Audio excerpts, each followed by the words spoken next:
Recording शुरू करते हैं एंड लेक्चर भी शुरू करते हैं फिर। गुड मॉर्निंग यश, केशव, साक्षी तिवारी, सौरभ, जागृति।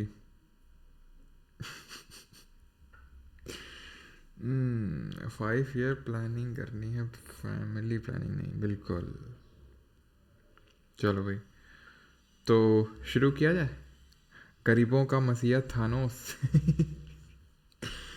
चलो भाई, तो शुरू करते हैं। 5 year plans and industrial policy resolutions. तो देखो, पंचवर्षीय योजनाएं कब आई, क्यों ज़रूरत पड़ी इसकी। जब हम आज़ाद हो गए, कब आज़ाद हुए थे हम लोग? किसी को पता है क्या कब आज़ाद हुए थे? तो 15 अगस्त 1947, 1947 को जब हम आज़ाद हुए थे, तब हमारे सामने एक क्वेश्चन आया कि हम किसको अडॉप्ट करें। कैपिटलिज्म को अडॉप्ट करें, यानी पूंजीवाद को, या फिर सोशलिज्म को, समाजवाद को। ठीक है, सोशलिज्म को। तो इसमें नेहरू जी का ये मानना था कि कैपिटलिज्म तो नहीं रखेंगे, सोशलिज्म की तरफ जो है झुकाव ज़्यादा था नेहरू जी का। अब नेहरू जी को तो आप जानते ही होंगे, है ना। तो सोशलिज्म की तरफ झुकाव इसलिए भी ज़्यादा था क्योंकि जो कैपिटलिज्म था उसके भुक्तभोगी हम थे। भुक्तभोगी मतलब नेगेटिव साइड में, नेगेटिव अगर सेंस से देखें, नेगेटिव पर्सपेक्टिव से देखें, तो हमें 200 साल तक एक कंपनी ने राज किया। किस चीज़ के लिए? प्रॉफिट के लिए। और कैपिटलिज्म में मेन क्या चीज़ होता है भाई? मेन मैटर करता है उसमें प्रॉफिट। ठीक है, क्लियर इतनी चीज़। तो इसी वजह से नेहरू जी का झुकाव सोशलिज्म की ओर था। लेकिन we tried to avoid the extreme, यानी कि था क्या कि सोशलिज्म का अगर कोई झंडा लेकर कंट्री चल रहा था तो वो था उस समय का रशिया। उस समय उसका यूएसएसआर था, वो सोवियत संघ कहलाता था, तब रशिया नहीं होता था वो। ठीक है, ये जो यूक्रेन वगैरह हैं, यूक्रेन, बेलारूस, ये सब यूएसएसआर में ही आते थे।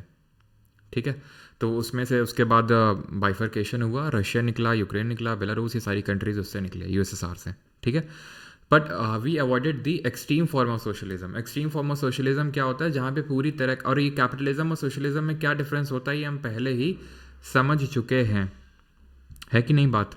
ठीक है, हम पहले इसके बारे में जान चुके हैं, पहली बार इसके बारे में पढ़ चुके हैं। तो हमें पता है कि कैपिटलिज्म में मेन गोल होता है प्रॉफिट, और इसमें मेन पूरा कंट्रोल होता है प्राइवेट प्लेयर्स के हाथ में। सोशलिज्म की जब बात करते हैं तो पूरा इसमें गवर्नमेंट कंट्रोल होता है। तो एक्सट्रीम फॉर्म ऑफ सोशलिज्म का यही मतलब है जो उस समय यूएसएसआर में था, कि पूरी तरह से गवर्नमेंट के कंट्रोल में ही सारी चीज़ें थीं।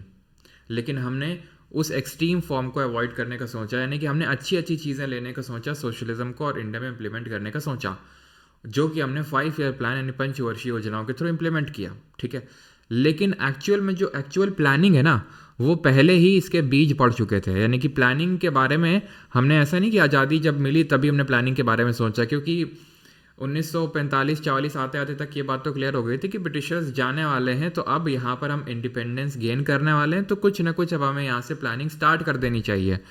तो ये बॉम्बे प्लान और गांधीयन प्लान आया था 1944 में। एक्चुअल में बॉम्बे प्लान के बारे में हमने कल भी देखा था, अगर आपको याद हो, जब हम देख रहे थे पॉवर्टी के बारे में। तो बॉम्बे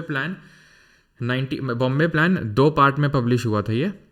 ठीक है, it was published in 2 parts. एक तो 19, यहाँ पर लिख देता हूँ मैं, पब्लिश्ड इन 2 पार्ट्स। और ये लेक्चर बहुत इंपॉर्टेंट है, आपको पता है ये टॉपिक, इससे क्वेश्चन आने के इकोनॉमिक्स में सबसे ज़्यादा चांसेस होते हैं। ठीक है, 5 ईयर प्लान से। तो ज़रा फोकस के साथ ध्यान से ज़रा इस लेक्चर को देखेंगे। ठीक है, तो it was published in 2 parts. 2 part में कब? 1944 में एक तो रिपोर्ट पब्लिश करी बॉम्बे प्लान ने, और एक 1945 में, जहाँ पर कुछ इन्फ्लुएंशियल बिजनेस मैन जो थे वो मिले थे बॉम्बे में, और उन्होंने इसको पब्लिश किया था। ठीक है, तो Bombay plan and Gandhian plan in 1944, people's plan in 1945 by post war reconstruction committee in Indian trade union. तो जो इंडियन ट्रेड यूनियन था उसमें एक पोस्ट और रिकंस्ट्रक्शन कमिटी थी, उसने एक पीपल्स प्लान दिया था 1945 में, और एक सर्वोदय प्लान आया था 1950 में, जिसको जयप्रकाश नारायण ने दिया था। ठीक है, और जयप्रकाश नारायण कमेंट बताएंगे, मैंने आपको इनके रिगार्डिंग हिस्ट्री में बताया था कि किस पार्टी के फाउंडर थे, जल्दी से। तो ये प्री इंडिपेंडेंस का थोड़ा माहौल था, ध्यान रखेंगे। 1944 में बॉम्बे प्लान और गांधीयन प्लान, 1945 में पीपल्स प्लान, और 1950 में जयप्रकाश नारायण जी के द्वारा सर्वोदय प्लान। तो पार्टी थी ये कांग्रेस सोशलिस्ट पार्टी। कब बनी थी? 1934 में, 1935 में। जयप्रकाश नारायण, आचार्य नारायण देव, मीनू मसानी, ये सब लोग इसमें इन्वॉल्व थे, फाउंडिंग मेंबर्स जो थे वो टीम, इस पर्टिकुलर पार्टी के। ठीक है, तो प्री इंडिपेंडेंस में ये माहौल था, और पोस्ट इंडिपेंडेंस हमने जैसे आपको मैंने बताया कि यूएसएसआर से इंस्पायर हो गए, क्योंकि यूएसएसआर 5 ईयर प्लान पहले से ही, कब से, 1928 में जोसेफ स्टालिन जो थे रशिया के, तो उन्होंने यहाँ पे सबसे पहले जो रशिया के यहाँ पे प्रेसिडेंट थे, तो उन्होंने लॉन्च किया था 5 ईयर प्लान को, पंचवर्षीय योजनाओं को, ठीक है, लेट 1920s में। वहीं से इंस्पायर होके इंडिया ने भी 5 ईयर प्लान को अडॉप्ट किया, चाइना ने भी 5 ईयर प्लान को अडॉप्ट किया, और चाइना आज भी 5 ईयर प्लान आपके चलाता है, ठीक है। लेकिन जैसे मैंने आपको बताया कि we tried to avoid the extreme form of socialism. इसके लिए क्या किया गया, इसके लिए एक प्लानिंग कमीशन का योजना आयोग का गठन किया गया, मार्च 1950 में इसका गठन किया जाता है, ठीक है, स्टैब्लिश्ड ऑन मार्च 1950। किस लिए इसका गठन किया जाता है? बिकॉज यही प्लानिंग करेगा बैठ के, प्लानिंग कमीशन एंड योजना आयोग यही प्लान बनाएगा, प्लान जॉट डाउन करेगा कि ये अगला वाला जो पंचवर्षीय योजना होगा, अगले वाला जो 5 ईयर प्लान होगा, उसमें किस तरह से क्या क्या हमारे गोल्स होंगे, क्या क्या हमारे टारगेट्स होंगे, और पिछले वाले में हमने क्या क्या टारगेट रखे थे और कितने अचीव किए, वो सारा कुछ देखने का काम प्लानिंग कमीशन का था, इम्प्लीमेंट करने का काम नहीं था। इसके लिए एक ध्यान रखना, नेशनल डेवलपमेंट काउंसिल भी बनाई गई थी, ठीक है, मेनली इम्प्लीमेंटेशन पार्ट वाला देखने के लिए। नेशनल डेवलपमेंट काउंसिल को भी, इसका भी गठन किया गया था, इसका भी और इसका भी, दोनों का चेयरमैन प्रधानमंत्री ही था। क्लियर इतनी बात? तो प्लान बनाएगा प्लानिंग कमीशन, उसको ग्राउंड लेवल पे उतारने का काम करेगा नेशनल डेवलपमेंट काउंसिल, दोनों का ही चेयरमैन प्राइम मिनिस्टर, दोनों का ही चेयरमैन प्राइम मिनिस्टर। तो शुरू करते हैं फिर 5 ईयर प्लानिंग, बट उससे पहले you should know that the goals of the 5 year plans were growth, modernisation, self reliance and equity. अब इससे हम समझते क्या हैं, ये जो आपके लिखे हुए हैं ग्रोथ, मॉडर्नाइजेशन, सेल्फ रिलायंस और इक्विटी, इनका मतलब भी थोड़ा सा समझ लेते हैं। वॉइस एको हो रहा है, जब पूछ रहे थे तब ना बता पा रहे थे, अब वॉइस एको एको कर रहे हो।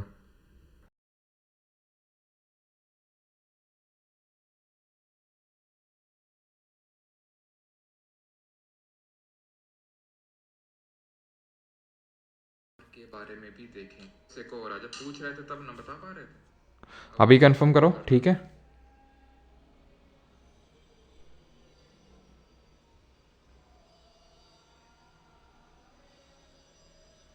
अभी ठीक है, एक बार कंफर्म करो।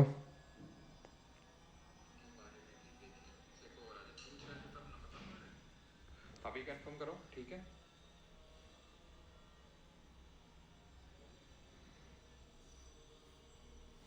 ऑल गुड, ठीक है। तो गोल ये थे हमारे 5 ईयर प्लान के, ग्रोथ, मॉडर्नाइजेशन, सेल्फ रिलायंस और इक्विटी। अब इनके मतलब थोड़े समझ लेते हैं कि what does growth means, modernisation, self reliance और इक्विटी। तो ग्रोथ का मतलब सिंपल है, जीडीपी में बढ़ोतरी, ठीक है, increase in GDP, increase in GDP. GDP क्या है? Value of all the final goods and services produced with in the territory of a country in a financial year. तो हमें बस जीडीपी को इंक्रीज करना है, वही ग्रोथ का मतलब। मॉडर्नाइजेशन का मतलब क्या है? मॉडर्नाइजेशन के दो मतलब हैं, एक तो नई टेक्नोलॉजी को इंट्रोड्यूस करना, ठीक है, सो दैट की प्रोडक्टिविटी बढ़ाई जा सके। जैसे फॉर एग्जांपल एग्रीकल्चर है, तो अगर खुरपी फावड़ा लेके चलाते रहोगे तो ढेरों लोग लगे रहेंगे, लेकिन जीडीपी में कंट्रीब्यूशन नहीं हो पाएगा, ग्रोथ नहीं हो पाएगी। तो ग्रोथ करने के लिए मॉडर्नाइजेशन ज़रूरी है कि नई टेक्नोलॉजी हर जगह, ऐसा नहीं कि सिर्फ एग्रीकल्चर में, इंडस्ट्रीज़ में नई हमें मशीनरी लगाएंगे तो और ज़्यादा प्रोडक्टिविटी बढ़ेगी। प्लस मॉडर्नाइजेशन का मतलब ये भी है involvement of women in labour force. क्यों? क्योंकि जब तक आप वेमेन को इंक्लूड नहीं करेंगे तो प्रोडक्टिविटी, वेमेन को इंक्लूड नहीं करेंगे तो भी प्रोडक्टिविटी नहीं बढ़ेगी। अगर आप ये मान के बैठे रहेंगे, ठीक है, कि वेमेन का काम है कि घर में बैठना, रोटी खाना बनाना, है ना, तो फिर कहाँ से हमारी इकोनॉमी ग्रो करेगी? क्योंकि विवेकानंद जी ने भी कहा था, क्या कहा था विवेकानंद जी ने, कि जिस तरह चिड़िया एक पंख पे नहीं उड़ सकती है, उसी तरह देश भी बिना वेमेंस को उनका हक दिए हुए नहीं ग्रो कर सकता है, ठीक है। तो वेमेंस को भी हक देना ज़रूरी है, उनको भी लेबर फोर्स में, क्योंकि उनके अंदर भी जो टैलेंट है उसको हमें सही जगह यूज़ करने आना चाहिए, है ना। कि वेमेन में जो थर्ड आई का कॉन्सेप्ट बोलते हैं कि वेमेन जो होती हैं वो कुछ सेंस कर लेती हैं, उनकी जो सेंस पावर्स होती हैं वो ज़्यादा होती हैं। तो ऐसी जगहों में उनको हमें डिप्लॉय करना होगा, सो दैट कि हमारा एक तरह से प्रोडक्टिविटी और बढ़ सके, है ना। तो विमेन का भी इन्वॉल्वमेंट लेबर फोर्स में, ये भी मॉडर्नाइजेशन के अंदर आता है। सेल्फ रिलायंस का मतलब क्या होता है? Self reliance is kind of inward looking strategy based on inward looking strategy, or I can say the vice versa, that is inward looking strategy is based on the self reliance। मतलब कि जो चीज़ हम घर में बना सकते हैं उसको घर में ही बनाएं, बाहर से इंपोर्ट ना करें। समझ आया? मतलब इक्विटी का मतलब है ग्रोथ ऑफ ऑल, यानी कि ग्रोथ हो रही है, मॉडर्नाइजेशन हो रहा है, सब कुछ हो रहा है, लेकिन ऐसा तो नहीं उसके बेनिफिट सिर्फ एक पर्टिकुलर सेक्शन को ही मिल रहा है, तो सबको मिलना चाहिए। ठीक है, जो ग्रोथ का बेनिफिट है वो सबको मिलना चाहिए, ग्रोथ ऑफ ऑल या फिर ग्रोथ फॉर ऑल। क्लियर इतनी चीज़? तो ये ध्यान रखना, गोल्स क्या है 5 ईयर प्लान के? 4। I again repeat, growth, modernisation, self reliance and equity. याद रहेगा? ठीक। देन अगर बात करें तो 5 year plan not only specify the objectives to be attained in the 5 years of a plan, but also what is to be achieved over a period of 20 years। This long term plan is called as perspective plan. पंचवर्षीय योजना का गोल सिर्फ 5 साल के लिए नहीं था, उसका एक लॉन्ग टर्म विजन भी था कि हमें 20 साल में क्या अचीव करना है, और उसको पर्सपेक्टिव प्लान बोला। ऑप्शन में देगा 20 ईयर प्लान, गलत होगा वो, 20 ईयर प्लान नहीं, पर्सपेक्टिव प्लान। याद रहेगा? अब आते हैं एक एक करके 5 ईयर प्लान देखते हैं। तो टोटल कितने 5 ईयर प्लान देखने हैं हमको? 12 5 ईयर प्लान देखने हैं। ये 5 ईयर प्लानिंग जो है 1951 से शुरू होती है और 2014 तक चलती है, क्योंकि 2014 में आपको पता है एनडीए गवर्नमेंट आ गई, यानी बीजेपी की गवर्नमेंट आ गई, और उसने ये 5 ईयर प्लानिंग को ख़त्म कर दिया, प्लानिंग कमीशन को भी ख़त्म कर दिया और उसकी जगह नीति आयोग को ले आया। ठीक है, तो ये चीज़ हमें याद रखनी है कि 12 5 ईयर प्लान ही आए थे टोटल, और 12वां वाला भी पूरा नहीं हो पाया था। तो 1951 से लेकर 2014 तक, वो हम एंड में भी एक बार देख लेंगे इस चीज़ को भी। ठीक है, तो फर्स्ट 5 ईयर प्लान देखते हैं, जो कि 1 अप्रैल 1951 को लॉन्च हुआ था। तो प्लानिंग कमीशन बनता है 1950 में, ठीक है, और ये 1951 में लॉन्च होता है। और उसके पहले, इंडिपेंडेंस के पहले क्या क्या हुआ था हमने देखा, Bombay plan, Gandhian plan, people's perspective plan, और जो हमारा सर्वोदय प्लान था। और साथ ही साथ आप नेशनल प्लानिंग कमेटी को भी याद कर सकते हो, जो हमने कल देखा था और हिस्ट्री में भी देखा था, 1938 में जो बोस जी ने बनाई थी, और जिसके पहले चेयरमैन नेहरू जी थे। क्लियर रहेगी इतनी बात? तो ये बेस्ड था हैरड डोमर मॉडल पे। तो हैरड और डोमर जी ने अपना मॉडल दिया था कि इस तरह से 5 ईयर प्लान जो है होना चाहिए। अब हर 5 ईयर प्लान में मल्टीपल गोल्स होते थे कि हमें ये करना है, ये करना है, ये करना है, लेकिन अब रिसोर्सेज तो लिमिटेड ही हैं। ये तो हमने इकोनॉमिक्स से पहले लेक्चर में ही देखा था कि इकोनॉमिक्स का मतलब ही होता है कि लिमिटेड रिसोर्सेज। अब लिमिटेड रिसोर्सेज में आप क्या क्या करते हो, हर चीज़ की एक अपॉर्चुनिटी कॉस्ट होती है ना। तो चीज़ें बहुत सारी करनी है, लेकिन हमें कुछ चीज़ों को, इक्का दुक्का चीज़ों को थोड़ा ज़्यादा फोकस करना पड़ेगा उस पर्टिकुलर प्लान पे। उस पूरा पर्टिकुलर प्लान का उस सेंट्रल थीम होगा। फर्स्ट 5 ईयर प्लान का क्या था? एग्रीकल्चर था, यानी कि प्राइमरी सेक्टर। प्राइमरी सेक्टर में हमारी जो भी चीज़ें नेचर से डायरेक्टली जुड़ी होती हैं वो आ जाती हैं, बट इसमें प्राइमरीली हमारा एग्रीकल्चर सेक्टर आता है। इसके अलावा आप हम बताइए जरा कमेंट है, प्राइमरी सेक्टर में और क्या क्या आता है? तो इसका ड्यूरेशन क्या था? 1951 से लेकर 1956 तक, 5 साल तक इसका ड्यूरेशन था। 51 से लेकर 56 तक। कभी कभी ये डेट भी एग्जैक्ट पूछ लेता है आपसे। ठीक है, ये प्राइम मिनिस्टर अभी आप मत, हर 5 ईयर प्लान है प्राइम मिनिस्टर का नाम लिखा होगा, वो अभी आप मत देखना, मैं लास्ट में समराइज़ करूँगा इसको। ठीक है, ना करूँ तो याद दिला देना। एग्रीकल्चर इसमें मेन फोकस था, जिसके तहत डैम्स यानी कि बांध बनाए गए थे। भाखड़ा नंगल डैम बनाया गया था सतलज पे, हीराकुड महानदी पे, और नागार्जुन सागर कृष्णा रिवर पे। जरा बताइए हीराकुड के रिगार्डिंग क्या इंपॉर्टेंट चीज़ हमने ज्योग्राफी में पढ़ी थी, और भाखड़ा नंगल के रिगार्डिंग क्या इंपॉर्टेंट चीज़ पड़ी थी। तो इसमें टारगेट रखा था हमने 2.1% का कि भाई इतना अचीव करेंगे, लेकिन हम अचीव किए 3.6%, यानी कि एक सक्सेसफुल प्लान था ये। ठीक, हीराकुड की अगर बात करेंगे तो ये इंडिया का लॉन्गेस्ट डैम है ना, सबसे लंबा बांध है ये। और वहीं भाखड़ा नंगल डैम की अगर बात करेंगे तो ये जो भाखड़ा नंगल है, तो भाखड़ा नंगल ये इंडिया का लार्जेस्ट डैम है, प्लस हाईएस्ट ग्रेविटी डैम है, सबसे ऊंचा गुरुत्वीय बांध है। अर्दन डैम सबसे कौन सा हाईएस्ट, बताओ जल्दी से, सबसे हाईएस्ट अर्दन डैम कौन सा है? तो क्लियर इतनी चीज़। 5 साल तक रहेगा 51 से 56 तक। प्राइमरी सेक्टर फोकस था, 2.1% से 3.6, मतलब टारगेट था 3.6% अचीव किए। तो हाईएस्ट जो आपका अर्दन डैम है वो है भागीरथी रिवर पे situated Tehri dam. Reforms introduced in agriculture. तो फर्स्ट 5 ईयर प्लान जब हम आज़ाद हुए थे तो हमने फर्स्ट 5 ईयर प्लान तुरंत लॉन्च किया, और हमने मेन एग्रीकल्चर पे फोकस रखा। उस समय की दिक्कतें ये थी कि आपको हमने हिस्ट्री में भी पढ़ा था, जमींदारी, जागीरदारी ये सब चल रही थी। अब जमींदारी में क्या था? जमींदारी सिस्टम में ये था कि जो जमींदार थे उनको बहुत ज़्यादा पार्ट ऑफ लैंड को होल्ड करते थे, बहुत ज़्यादा पार्ट ऑफ लैंड को होल्ड करते थे, बंधुआ काइंड ऑफ मजदूरी करवाते थे, है ना। किससे? जो भी किसान, जो भी मतलब हम बोल सकते हैं मजदूर होते थे उनसे। तो गवर्नमेंट ने क्या किया, गवर्नमेंट ने यहाँ पे 3 चीज़ें लेके आया सो दैट कि प्रोडक्टिविटी बढ़े एग्रीकल्चर में। एग्रीकल्चरल प्रोडक्टिविटी को बढ़ाने के लिए क्या किया गया, 3 पॉलिसी लाई गई। पहला पॉलिसी है policy of land to tiller, मतलब टिलर का मतलब है जो मजदूर है एक तरह से, वो समझ लो। तो लैंड टू टिलर यानी लैंड जो है वो टिलर को बिलोंग करनी चाहिए। क्यों? क्योंकि हमारे जो गवर्नमेंट के लोग थे उन्होंने ये चीज़ ऑब्जर्व करी कि रशिया में भी सेम चीज़ है। रशिया में क्या है कि जैसे फॉर एग्जांपल जो पेशेंट्स हैं, जो पेजेंट्स तो नहीं बोलेंगे, जो टिलर हैं, जो एक तरह से मजदूर हैं, वो कोई ज़्यादा क्या कहें ना, वो ज़्यादा इन्वॉल्वमेंट नहीं दिखाते हैं किस चीज़ में, एग्रीकल्चर में। क्यों? जैसे फॉर एग्जांपल उन्होंने एक चीज़ को ऑब्जर्व किया कि जैसे जब फल की पैकिंग हो रही है तो उसी में सड़े गले सब डाले दे रहे हैं, अच्छे फल सड़े फल, जबकि उन्हें पता है, ऑब्वियस है कि भाई अगर सड़े डालेंगे तो अच्छे वाले भी ख़राब हो जाएंगे, लेकिन फिर भी सड़े डाल रहे हैं। क्यों? क्योंकि उन्हें पता है कि उससे तो हमारा ना तो प्रॉफिट होना ना तो नुकसान, तो हमें क्या फालतू में दिमाग लगाना है। ठीक है, तो वही यहाँ पे भी सोचा। क्यों? क्योंकि जब तक आप में आपको कोई इंसेंटिव नहीं होगा तब तक आप वर्क ही नहीं करोगे। अब आप पढ़ क्यों रहे हो? आप अभी इंस्टाग्राम चला सकते हो, ठीक है, आप रील एकदम रीलें एकदम स्क्रॉल कर सकते हो, है ना, गजब मजे आएंगे उसमें। तो क्यों मेरी फालतू में क्लास सुननी पड़ रही है, मेरी आवाज़ जो तुम्हें सुननी पड़ रही है ज़बरदस्ती? क्यों?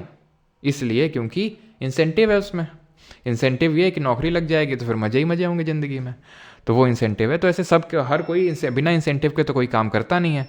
तो इन लोगों को इंसेंटिव ही नहीं था, तो गवर्नमेंट ने क्या किया, लैंड टू टिलर वाला पॉलिसी लेके आया कि भाई जो लैंड है, जो ज़मींदार के पास है, तो उसमें जो टिलर काम कर रहे हैं उनको दिया जाएगा। क्यों? क्योंकि हम लैंड सीलिंग एक्ट लेके भी आ गई हो। लैंड सीलिंग का मतलब है कि एक पर्टिकुलर पॉइंट के बियॉन्ड कोई लैंड होल्ड नहीं कर सकता। जैसे गवर्नमेंट ने, फॉर एग्जांपल बता रहा हूँ, गवर्नमेंट ने सेट कर दिया कि भाई 5 बीघे से ज़्यादा कोई लैंड होल्ड नहीं कर सकता है, और इससे ज़्यादा है आपके तो उसके हम ले लेंगे और उसको बांट देंगे ये।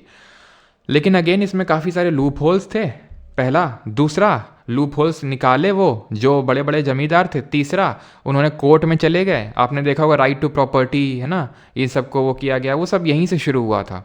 तो ये लोग कोर्ट चले गए, जो बड़े बड़े जमींदार थे, इन्होंने लूप होल्स निकाल लिए। क्या लूप होल्स निकाल लिए इन्होंने? कि इन्होंने बोला हम ही टिलर हैं, या फिर कोई अपना रिलेटिव ले आया, रिलेटिव के नाम पे ज़मीन को करवा दिया, या फिर टिलर भले ही आ गया था लैंड टू टिलर, लेकिन टिलर को धमका के रखते थे। तो ये सारे जो है ना लूप होल्स निकाल लिए थे ज़मींदार ने। और आज तक भी अगर आप देखेंगे, कुछ ही स्टेट थे, जैसे केरल की अगर मैं बात कर लूँ, ठीक है, तो वहाँ पे इसको अच्छे से इम्प्लीमेंट किया गया। लेकिन बहुत सारे अभी मतलब हमारे गाँव के बगल में गाँव हैं, ठीक है, मतलब उनकी भाई अथाह ज़मीन है। वो मतलब जब पता चला कि भाई ये राजा थे यहाँ के, फिर ऐसे ऐसे ट्रांसफ़र होता गया, तो इतना पूरा लैंड जहाँ तक देख रहा है वो सब इन्हीं का ही, राजा जी के। राजा जी तो चले गए, राजा जी के बच्चों का है। अब राजा जी के जो बच्चे हैं वो उसी को बेच बेच के मज़े कर रहे हैं वहाँ पे।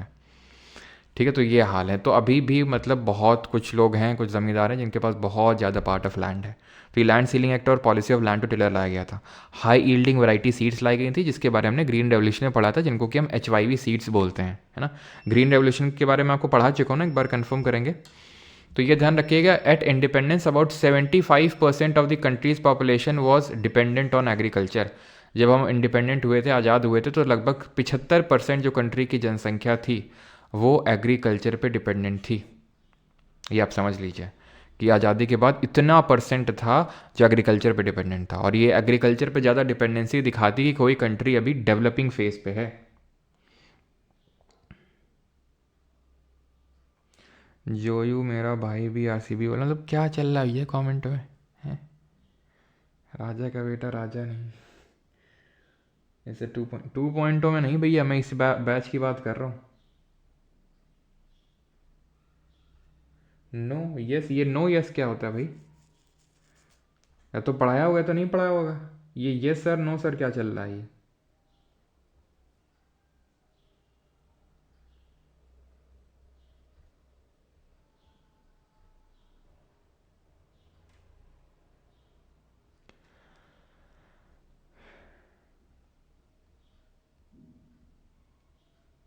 सर कराया, ठीक है, क्लियर है इतनी चीज़। अब फर्स्ट 5 ईयर प्लान के टाइम पे ही 5 IIT को भी स्टैब्लिश किया गया था, ठीक है। 5 IITs वर स्टैब्लिश्ड, ठीक है। 5 जो IIT हैं उनको भी बनाया गया था फर्स्ट 5 ईयर प्लान के टाइम पे। दूसरे पे आते हैं। दूसरे वाले का ड्यूरेशन क्या है? पहले वाले का 51 से 56 था, तो ऑब्वियसली बात है इसका 56 से 61 होगा। 5 साल का तो 5 ही साल चलेगा ना, ठीक है। और ये बेस्ड था पीसी महालनोबिस मॉडल पे, जैसे कि वो हैरड डोमर मॉडल पे बेस्ड था, ये पीसी महालनोबिस मॉडल पे बेस्ड था। पीसी महालनोबिस की अगर बात करें तो इनका जन्म 29 जून को हुआ था, जिसको नेशनल स्टैटिस्टिक्स डे यानी कि राष्ट्रीय सांख्यिकी दिवस मनाते हैं। और इन्होंने इंडियन स्टैटिस्टिकल इंस्टीट्यूट की स्थापना करी थी और एक जर्नल निकाला था जिसका नाम था संख्य। याद कैसे रखेंगे, भारतीय सांख्यिकी दिवस मनाते हैं ना, तो संख्य का ध्यान रखना, ये जर्नल आज भी ये चलता है, पब्लिश होता है संख्य जर्नल, ठीक है। तो पीसी महालनोबिस को, और ये भी ध्यान रखना, he is considered as architect, chief architect of planning, ठीक है। He is considered as chief architect of Indian planning, ध्यान रखिएगा ये चीज़। फोकस क्या था, फोकस था, ठीक है, रैपिड इंडस्ट्रियलाइजेशन, तेजी से औद्योगिकरण, जो बेसिक और हैवी इंडस्ट्रीज़ हैं उनको डेवलप करना, बेसिक और जो हैवी इंडस्ट्रीज़ हैं उनको डेवलप करना। क्योंकि जब किसी कंट्री में एग्रीकल्चर डेवलप हो जाता है तो उसके बाद जो मेन डेवलप होने के लिए चीज़ बचती है उसको, वो है आपका इंडस्ट्री, ठीक है। आपका ऑर्डर होता है कि भाई पहले agriculture primary sector, then secondary sector that is manufacturing sector, and then उसके बाद सर्विस सेक्टर, ठीक है। तो रैपिड इंडस्ट्रियलाइजेशन इसका गोल था, बेसिक और हैवी इंडस्ट्रीज सेटअप करना। 3 इंडस्ट्रीज, ठीक है, 3 स्टील प्लांट को सेटअप किया गया था। भारत का पहला स्टील प्लांट कौन सा था, first steel plant of India, तो ये था, ध्यान रखना, टिस्को, ठीक है, टिस्को, जमशेदपुर झारखंड में। 3 स्टील प्लांट को सेटअप किया गया था सेकेंड 5 ईयर प्लान के तहत। पहला रावरकेला, कहाँ पे, उड़ीसा में, किसकी हेल्प से स्टैब्लिश किया इसको, जर्मनी की हेल्प से। दुर्गापुर वेस्ट बंगाल में किसकी हेल्प से, यूके की हेल्प से। भिलाई छत्तीसगढ़ में किसकी हेल्प से, यूएसएसआर की हेल्प से। याद कैसे रखेंगे, याद हम इसको ऐसे रखेंगे कि हमने केला खाया जर्मनी के साथ, ठीक है, दुर्गा जी की पूजा करी ब्रिटेन वालों के साथ, और पिलाई करी अमेरिका की किसके साथ मिलके, रशिया के साथ मिलके। ऐसे करके हम याद कर सकते हैं इसको, ठीक है। टारगेट हमारा 4.5% था, अचीव हमने 4.27% किया था, मतलब काइंड ऑफ मॉडरेटली सक्सेसफुल, हम ऑलमोस्ट रीच कर गए थे, मॉडरेटली सक्सेसफुल, ठीक है। अब हमें लगा कि यार अब तो हम, ठीक है, स्टड बन चुके हैं, वैसे नहीं कि हमारे तो 10th में भी अच्छे मार्क्स आए हैं, 12th में, और आज से बोर्ड एग्ज़ाम भी आई थिंक शुरू है ना, तो हमारे तो 10th में भी अच्छे मार्क्स आए हैं, 12th में भी आए हैं, अरे आईआईटी वाईआईटी तो सब ऐसे ही है, तो ओवर कॉन्फिडेंट हो जाना। हम भी वही हो गए, हमें लगा कि हमारी जो इकोनॉमी वो रैपिड, मतलब वो रैपिडो नहीं, मतलब वो अब रैपिड, मतलब टेक ऑफ की स्टेज पे आ चुकी है, कि बस हमें टेक ऑफ लेना, उड़ जाना है अब, ठीक है। तो इसका ड्यूरेशन थर्ड 5 ईयर प्लान में 61 से 66 था, और हमारा फोकस था सेल्फ रिलायंट और self generating economy. Self reliant और सेल्फ जनरेटिंग इकोनॉमी हमारा टारगेट था, ठीक है। और हमें यह था कि भाई टेक ऑफ के स्टेज पे हैं हम, और ये गडगिल फॉर्मूले पे बेस्ड था, ध्यान रखना। लेकिन हुआ क्या, चाइना के साथ हमारा युद्ध हो गया 62 में, पाकिस्तान के साथ युद्ध हो गया 65 में, और साथ ही साथ इसी टाइम पे ड्रॉट भी पड़ गया, सूखा भी पड़ गया। तो हुआ क्या, जो टेक ऑफ कर रहे थे एकदम औंधे मुँह गिर गए। 5.6% टारगेट रखा था, 2.8% ही अचीव हुआ, फेलियर था ये पूरा 5 ईयर प्लान। क्यों था, मैंने बताया, चाइना के साथ युद्ध लड़े, पाकिस्तान के साथ, और सूखा पड़ गया। प्राइम मिनिस्टर आपको नहीं देखने अभी, ठीक। कौन क्या क्या स्टैब्लिश हुआ था इस टाइम पे, तो food corporation of India that is FCI 14 जनवरी 1965 को सेटअप हुआ था थर्ड 5 ईयर प्लान के टाइम पे। Commission on agriculture cost and prices, यही होता है, यही इंस्टीट्यूशन है जो आपका MSP जो है डिसाइड करता है, मिनिमम सपोर्ट प्राइस जो है वो यही डिसाइड करता है, commission on agriculture cost and prices. ये भी 1975 में during third 5 year plan establish हुआ। Industries development bank of India, ये भी 1965 में, और जो UTI है ये भी आपका 1963 में स्टैब्लिश होता है। अब क्योंकि यहाँ पर भयंकर फेलियर हो गया, ठीक है, तो गवर्नमेंट एकदम डिमोटिवेट हो गई, और गवर्नमेंट अब जो है कोई 5 ईयर प्लान लाने के मूड में नहीं थी, थोड़ा हॉलीडे करने के मूड में थी, और यहाँ पर लाया गया प्लान हॉलीडे 66 से लेके 69 तक, 66 से लेके 69, 3 साल तक, सो दैट जो हमें शॉक मिला है इंडियन इकोनॉमी को, जो शॉक मिला है इन तीनों चीज़ों से जो हमने अभी पीछे देखा, वॉर एंड ड्रॉट, तो उससे रिकवर किया जा सके।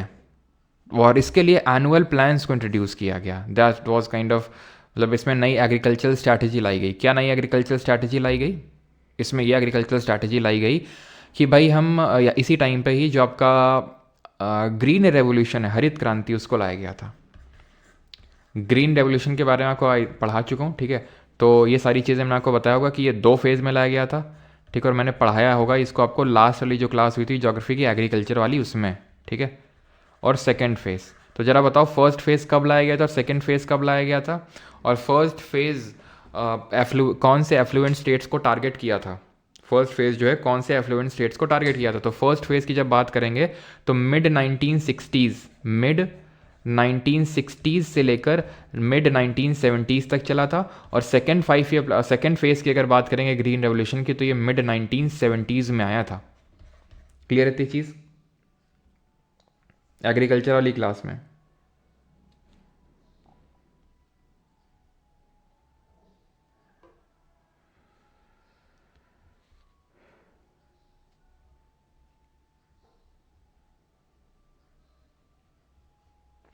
आंध्र प्रदेश एंड पंजाब, बिल्कुल। आंध्र प्रदेश, तमिलनाडु और पंजाब के जो एफ्लुएंट स्टेट्स थे वहाँ पे लाया गया था। मेन इसमें टारगेट था इंडस्ट्रियलाइजेशन करना एग्रीकल्चर का। HYV सीड्स से इंट्रोड्यूस किए गए, मॉडर्नाइजेशन किया गया एग्रीकल्चर के, सब हम पढ़ चुके हैं। सेकेंड फेज़ में जब हम बात करते हैं तो सेकेंड फेज़ में मेन था फोकस सस्टेनेबिलिटी पे, कि हम किस तरह से सस्टेनेबल बनाएं एग्रीकल्चर को और हर जगह पे इसको लेके जाएं। सिर्फ जो कुछ स्टेट तक सीमित हो चुका है ग्रीन रेवोल्यूशन, उसको हर जगह लेके जाएं, ठीक। तो ये कब किया गया था, मिड 1960s, मतलब वही 1965-66 के टाइम पे, ठीक है। जब ड्रॉट आ गया तो फिर, क्योंकि इस टाइम तक हमें पता है कि हम PL 480, है ना, कल भी आई थिंक मैंने आपको बताया था, पब्लिक लॉ 480 एक स्कीम थी जिसके तहत US से हम इंपोर्ट करते थे गेहूँ, यानी वीट, और वो गेहूँ जो वो अपने सुअरों को खिलाते थे। देन उसके बाद हमने HYV सीड्स और वो सब कुछ मैक्सिको से और लैटिन अमेरिका और जो इंडोनेशिया से हैं वो लेके आए थे सारा कुछ, है ना।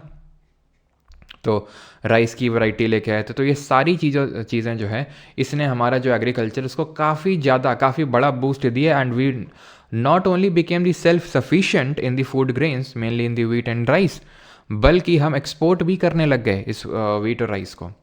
अब आता है 4th 5 ईयर प्लान। तो देखिए 4th 5 ईयर प्लान जो है ना, ये आपको कहीं कहीं दिया होगा गडगिल फॉर्मूला, तो कहीं कहीं दिया होगा रुद्र एलन मॉडल, दोनों याद करेंगे। 3rd 5 ईयर प्लान में मैंने गडगिल फॉर्मूला बताया था, यहाँ पे भी गडगिल फॉर्मूला थोड़ा सा ध्यान में रखेंगे, क्योंकि कभी कभी 4th 5 ईयर प्लान से अटैच कर देता है उसको, गडगिल फॉर्मूले को। ड्यूरेशन की बात करें तो आप देखिए 51 से 56, 51 से 56 फर्स्ट, 56 से आपका 61 सेकेंड, 61 से 66 थर्ड, 66 से 69 प्लान हॉलीडे, 69 से 74 5 साल तक चलेगा 4th 5 ईयर प्लान। तो 3rd 5 ईयर प्लान में हमने क्या ऑब्जर्व किया कि जब पाकिस्तान के साथ हम युद्ध लड़ रहे थे तो वी नोटिस दिस थिंग कि भाई अगर हम बाकियों पे ज़्यादा डिपेंडेंट रहेंगे, बाकी दूसरी बाहरी कंट्रीज़ पे, तो ये हमारी इनसिक्योरिटीज़ का फ़ायदा उठा सकते हैं। जैसे कि अगर मान लो उनसे हम कोई चीज़ इंपोर्ट करते हैं तो वो उस मौके का फ़ायदा उठाना चाहेंगे। तो इसीलिए अब हमें ग्रोथ विथ, पहली बात तो ग्रोथ विथ स्टेबिलिटी, यानी कि ग्रोथ तो चाहिए लेकिन स्टेबिलिटी भी चाहिए। जब औंधे मुँह गिरे थे उससे ही हमें बात साफ हो चुकी थी कि भाई अभी हम कोई टेक ऑफ की स्टेज में नहीं है और हमें पहले स्टेबिलिटी चाहिए। प्लस साथ ही साथ progressive achievement of self Reliance, वही जो मैं आपको चीज़ बता रहा था कि हमें बाकी कंट्रीज़ पे थोड़ा सा अपनी डिपेंडेंसी को कम करना होगा और सेल्फ रिलायंस पे ज़्यादा जोर देना होगा। यहाँ पे भी अगर आप देखें 3rd 5 ईयर प्लान पे क्या टारगेट था हमारा, self reliant and self generative economy, और यहाँ पर भी progressive achievement of self Reliance. यहाँ पे क्या हुआ, फैमिली प्लानिंग प्रोग्राम्स लाए गए, 14 बैंकों का राष्ट्रीयकरण हुआ, है ना, 1969 में। एंड पहला अंडरग्राउंड न्यूक्लियर टेस्ट हुआ था, आपको पता है, मई 1974 में, 1974 में, जिसको स्माइलिंग बुद्धा बोला गया क्योंकि बुद्ध पूर्णिमा के दिन ये हुआ था। और जब ये सक्सेसफुल हो गया तो इसके जो मेन इंजीनियर थे, कुछ ऐसा रमन्ना जी करके उनका नाम था, तो उन्होंने गांधी जी को फ़ोन करके बोला कि भाई बुद्धा हैज़ स्माइल्ड, यानी कि इट इज़ सक्सेसफुल। तो टारगेट इसमें अगेन हमारा वही था जो 3rd में था, 5.6%। अचीव कितना किया, पिछले में 2.8, और हो सकता है कि 2.8 ना ऑप्शन में देखे, कभी कभी 2.4 भी दे देता है। तो आंकड़ों में थोड़ा सा वेरिएशन है, कहीं कहीं 2.8, कहीं कहीं 2.4, बट ध्यान रखिएगा दोनों को, ठीक है। तो अचीव यहाँ पे कितना क्या, 3.3, ये भी फेलियर था। क्यों, क्योंकि यहाँ पे भी पाकिस्तान के साथ हमारा युद्ध छिड़ा था, क्योंकि 1971 में पता है बांग्लादेश का जन्म हुआ था, है ना, बांग्लादेश लिबरेशन वॉर हुआ था। बांग्लादेश पहले ईस्ट पाकिस्तान था, ये जो वेस्ट पाकिस्तान था, नहीं, हमारा बड़ा बेटा छोटे बेटे को काफ़ी तंग करता था, दोनों में हमने सुलह करवाई, छोटे बेटे को अलग किया इससे, तो बड़ा बेटा हमारा चिढ़ गया और फिर जो है इसको भी हमें थोड़ा शांत करना पड़ा मार मूर के। तो 1971 में जो वॉर हुआ था उससे हमें भी, हमारी इकोनॉमी को भी जॉल्ट लगा और ये भी प्लान भी उतना ज़्यादा सक्सेसफुल नहीं हो पाया। क्लियर है ये चीज़। अब आते हैं 5th 5 ईयर प्लान पे। ये आप देखिए 74 में ख़त्म हो गया, तो 74 से लेकर 78 तक चला ही है। कायदे से तो अगर देखें 79 तक चलना चाहिए, 5 साल तक, लेकिन ये 4 साल तक चला। क्यों, अभी देखेंगे। लेकिन ये डीपी धर मॉडल पे बेस्ड था, यानी कि डीपी धर ने इसका पूरा मॉडल बना के दिया था। टारगेट इसमें 4.4% का रखा था और अचीव 4.8, यानी ये भी सक्सेसफुल था। इसमें की फोकस क्या थे, गरीबी हटाना है, that is removal of poverty, गरीबी हटाओ का नारा भी यहाँ पे दिया गया। सेल्फ रिलायंस अटेन करना है। मिनिमम नीड्स प्रोग्राम यहाँ पे लॉन्च किया गया था 1974 में, कि basic needs to be provided to all, यानी कि बेसिक नीड्स सभी को, यानी रोटी कपड़ा मकान, वो सभी को मिलना चाहिए। और इसके लिए 20 पॉइंट प्रोग्राम भी निकाला गया। इसी टाइम पे आरआरबी यानी कि रीजनल रूरल बैंक को भी स्टैब्लिश किया गया था 1975 में। अब बताएंगे देश की पहली आरआरबी कौन सी थी। और आपको पता होना चाहिए कि जो आरआरबी एक्ट है, जो अधिनियम है, वो 1976 में आया था, 1976 में। तो पहली जो हमारी सेटअप हुई थी ग्रामीण बैंक यानी आरआरबी, वो थी प्रथम ग्रामीण बैंक। कहाँ पे, मुरादाबाद में। ये हम पहले ही देख चुके हैं। और इसमें शेयर होल्डिंग क्या होती है, स्टेट, सेंट्रल और स्पॉन्सर बैंक की। अब क्या होता है आगे वो देखते हैं, लेकिन पहले 15% होती है स्टेट की, 35% होती है स्पॉन्सर बैंक की और 50% होती है सेंट्रल गवर्नमेंट की। याद है ना आपको। अब हुआ ये कि 76 में आप सभी ने सुना होगा कि 1976 में इंदिरा गांधी ने इमरजेंसी लगा दी, आपातकाल लगा दिया, जिसके चलते बहुत सारे पॉलिटिशियंस को जेल में डाला गया और बहुत सारी चीज़ें हुई, पॉलिटिकल एक्टिविटी, जिसकी वजह से कांग्रेस की सरकार गिर गई 78 में। इस वजह से ये 5 साल तक नहीं चल पाया। 78 में कांग्रेस की सरकार चली जाती है। यहाँ पे जनता गवर्नमेंट बनाती है अपनी सरकार। मोरारजी देसाई पहले प्राइम मिनिस्टर बनते हैं और उसके बाद चौधरी चरण सिंह बनते हैं। ठीक है, तो मोरारजी देसाई सबसे पहले आए, जनता गवर्नमेंट को लीड कर रहे थे और इन्होंने 5 ईयर प्लान को ख़त्म कर डाला। ही डिसमिस द 5 ईयर प्लान और उसकी जगह पे ये ले आया रोलिंग प्लान। रोलिंग प्लान का मतलब ये होता है कि भाई हम रोल कर करके चलेंगे। जैसे कि 79 में, जैसे हमने 1970 फिर 1980 के लिए प्लान बना लिया, 1 साल का प्लान। उसको साल के अंत में एनालाइज करेंगे, कितना हमने अचीव किया, क्या टारगेट रखे थे, क्या फेलियर थे, एंड देन उसके हिसाब से फिर अगले साल का बनाएंगे, फिर अगले साल का बनाएंगे। तो ये रोल कर करके चलेंगे। तो रोलिंग प्लान इंट्रोड्यूस किए गए थे after the 5th 5 year plan 1978 में। ड्यूरेशन भैया ये नहीं होगा, ठीक है, ड्यूरेशन ये तो 5th 5 ईयर प्लान का था। इसका जो ड्यूरेशन था रोलिंग प्लान, ये आपका 1978 से लेकर 80 तक चलता है। 2 साल क्यों, क्योंकि 2 साल में जनता गवर्नमेंट भी गिर जाती है और इसकी जगह फिर से कांग्रेस गवर्नमेंट आ जाती है 1980 में पावर में। फिर से इंदिरा गांधी आती हैं और 6th 5 ईयर प्लान लॉन्च करती हैं। 6th 5 ईयर प्लान के फोकस थे, एक तो नेशनल इनकम को बढ़ावा देना, यानी राष्ट्रीय आय को बढ़ाना, मॉडर्नाइजेशन करना टेक्नोलॉजी का, और गरीबी को और बेरोजगारी को, यानी पॉवर्टी एंड अनएम्प्लॉयमेंट को घटाना। कमेंट करके आप बताएंगे जल्दी से कि पॉवर्टी 2011-12 में तेंदुलकर कमेटी के हिसाब से कितनी है, जल्दी से। और इसको कैसे हटाएंगे, scheme for transferring skills, skill scheme थी ये ट्राइसेम, ठीक है, सीट्स, IRDP और providing the slack season employment, ये NERP, नेशनल एम्प्लॉयमेंट रूरल जो गारंटी प्रोग्राम है, उसके तहत जो है इसको इम्प्लीमेंट किया गया। तो कितना टारगेट, मतलब कितना यहाँ पर पॉवर्टी थी, तो 21.9%। क्लियर थी चीज़। तो ध्यान रखेंगे ट्राइसेम, IRDP, NREP कब लॉन्च हुए थे। तो IRDP की अगर बात करेंगे तो it stands for integrated rural development programme. चल क्यों नहीं रहा ये, ठीक है, इंटीग्रेटेड रूरल डेवलपमेंट प्रोग्राम, ठीक है। और ये क्या है, ये है आपका training rural youth for self employment, ठीक है, क्लियर है। तो ये चीज़ें जो है पॉवर्टी और अनएम्प्लॉयमेंट को कम करने के लिए ये लाई गई थी। नाबार्ड भी इसी टाइम पे स्टैब्लिश हुआ था, अगर आपको याद हो, national bank for agriculture and rural and development 1982 में 12 जुलाई 1982 को स्टैब्लिश होता है। किस कमेटी के रिकमेंडेशंस पे, लैंडलेस लेबर, ठीक है, landless labour employment guarantee programme RLEGP, इसको भी लाया गया था इसी टाइम पे 1983 में। तो इसको स्टैब्लिश किया गया था B शिवरमन कमेटी के रिकमेंडेशंस पर। B शिवरमन कमेटी के रिकमेंडेशंस पे हम पहले ही देख चुके हैं। टारगेट रखा था 5.2%, अचीव किया था 5.7%, यानी कि सक्सेसफुल। ठीक है, सक्सेसफुल हो गया था ये भी। क्लियर इतनी चीज़ यहाँ तक? 6 5 प्लान तक किसी कोई डाउट तो नहीं है? जल्दी से बताओ भैया, किसी को कोई डाउट यहाँ तक?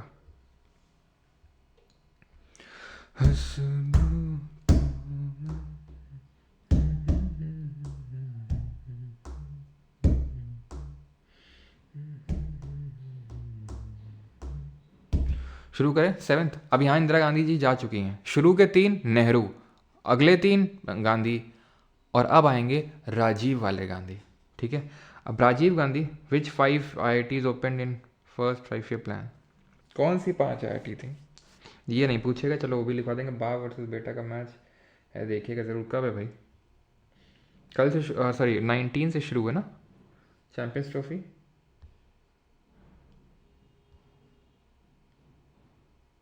दीपतांश जी, बार बार रिविजन करना पड़ेगा, उसी से होगा। ठीक है,